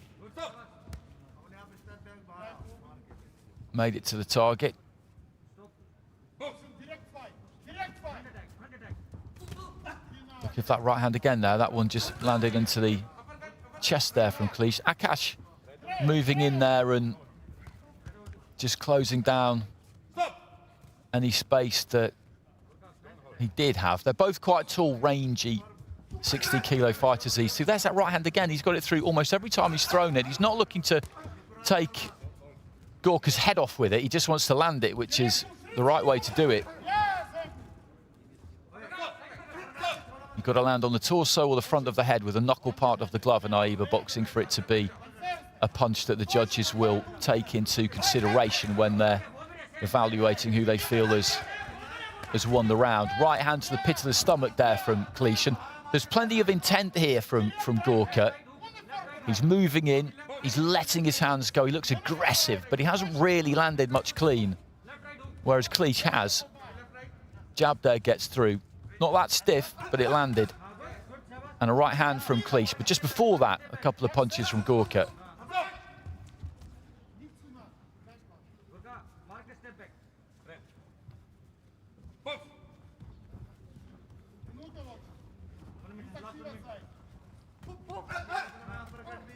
Both of them falling short.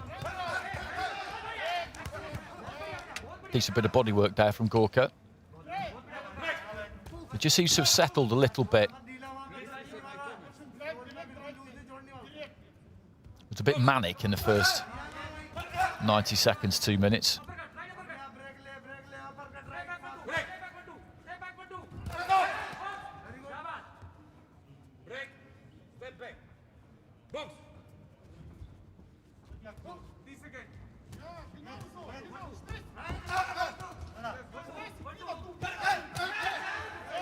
Again, there's that right hand just thuds into the chest of Akash Gorka, who let a couple go himself, throws that right again at Cleach and just moves in behind it, gets onto the shoulder. Makes it very difficult for Gorka to counter it. You see fighters do that a lot. If they throw it and they feel that they've just come over the top of the front foot and they've lost their balance a bit, then just keep going, commit to it, and you get in tight, you get in close, and close is safe, really. Your opponent doesn't really have any room to work.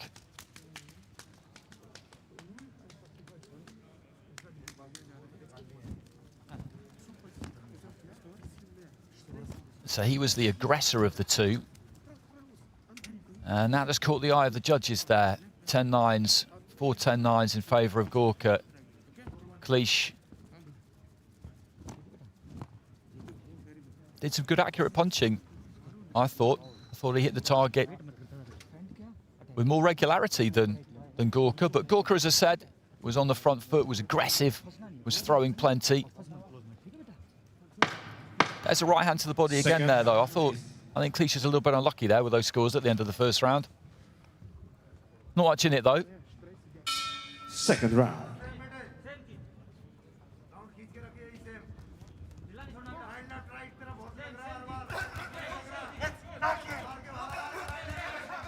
And Cleach has come out aggressive at the start of the second, and this is the effect that having those scores available to the coaching staff in the corners has, because you know which way it's going, and you know that if you've dropped that first round, you've got to go out and win the second. So he will look to be more proactive now, Cleach, in the second session. He has to be. I thought he boxed a good fight in that opening round, but it didn't work for him.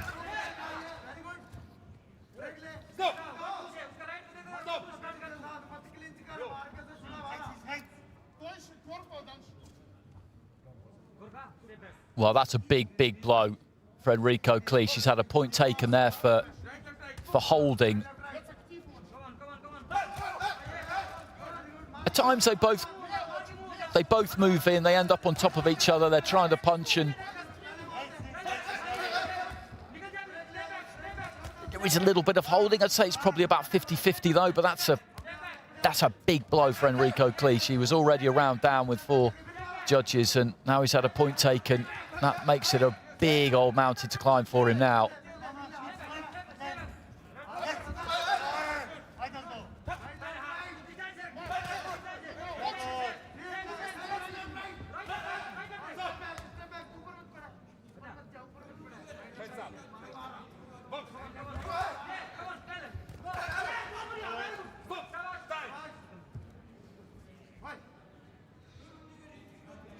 Gum shield's come out. That belongs to Cleach, who's just looking a little bit disconsolate in that red corner. It's just not gone his way so far.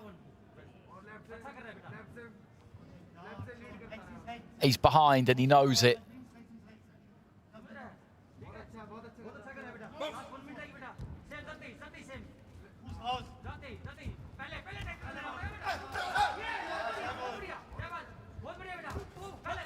Just short with the right hand there, Cleach.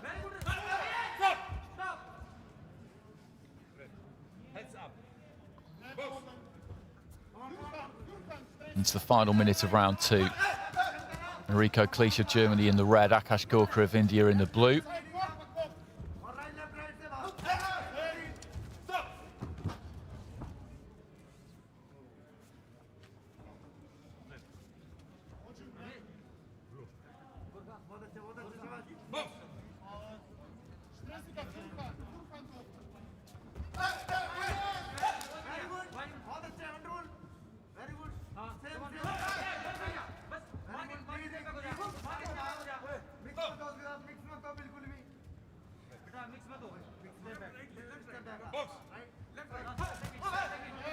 Good stiff right hand that from Gorka. Remaining a few seconds of round 2.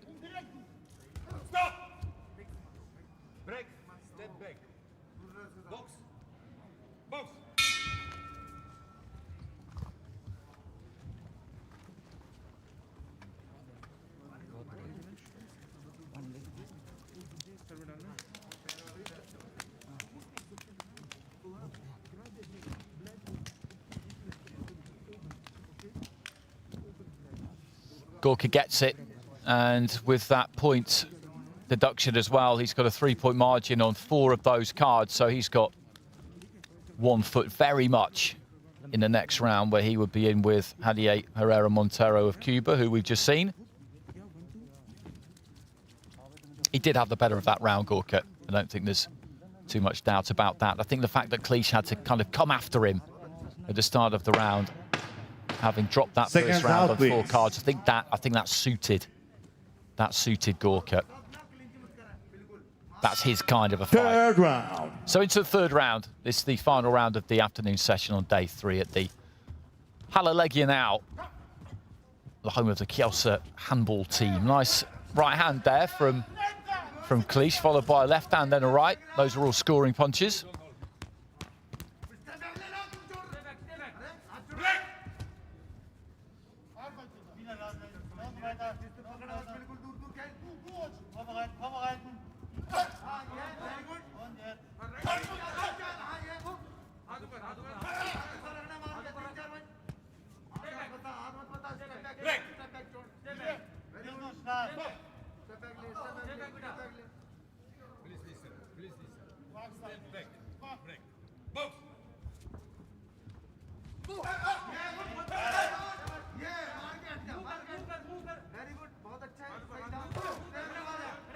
Right hand lands there from Cleach. Gorka with a nice bit of evasive work on the spin, looks to try and throw the left hand. Couldn't really, because he was only going to make contact with the back of Cleach's head, so he, for the most part, resisted the temptation.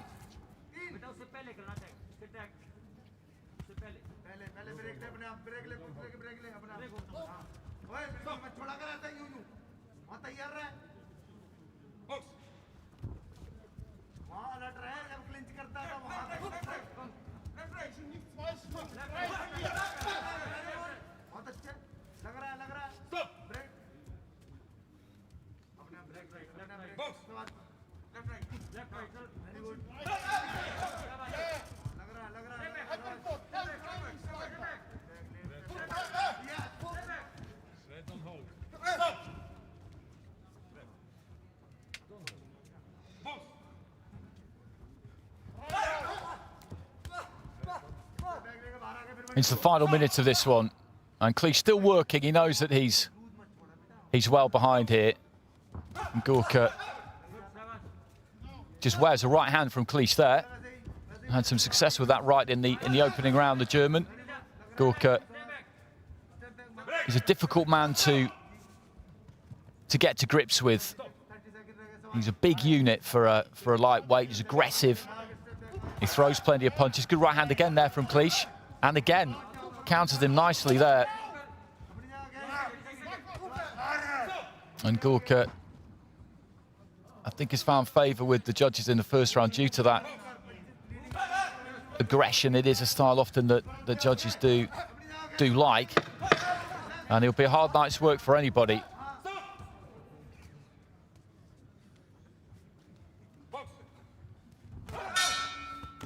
Well, there goes the bell. And that completes the boxing for the afternoon session here in Ring B. And it's going to be Ashash Gorka who goes through in this one to the final 16, a lightweight. And as I say, there awaits him Javier Herrera Montero of Cuba. There's that right hand from Cleach. I thought he did really well with that right hand, particularly in the first round. He landed some good, strong, solid shots, but it was Gorka who got the nod in that first, and I think that was important because Cleach then just kind of had to change his approach. What he was doing in the first round, although I felt it was effective, it didn't get him the round, and he then had to kind of just trade with Gorka a bit more, which I think Gorka Ladies would have and enjoyed. gentlemen, the winner in the last bout in this session, and bout 93, the man's 60 kilograms, win by points with unanimous decision. From the blue corner, Ashkan Gorka, India. Akash Gorka gets it by unanimous decision, and through he goes to the final 16. As I said, India brought a full complement, 20 fighters over to this competition, and they're having a pretty good time of it so far.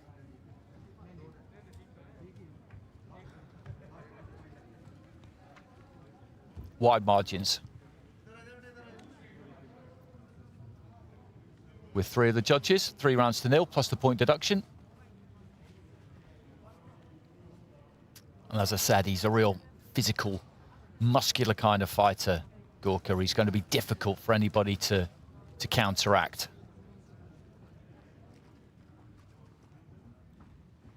So finishes a good session, good afternoon session on on day 3. 4 fights at flyweight. They've all been men's fights so far. Today, 4 at flyweight.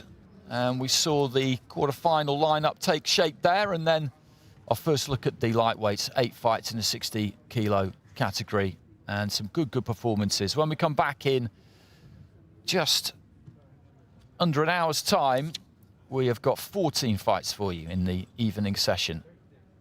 6 of them feature women's fights, 2 at light fly, 4 at bantamweight, and then it's welterweights.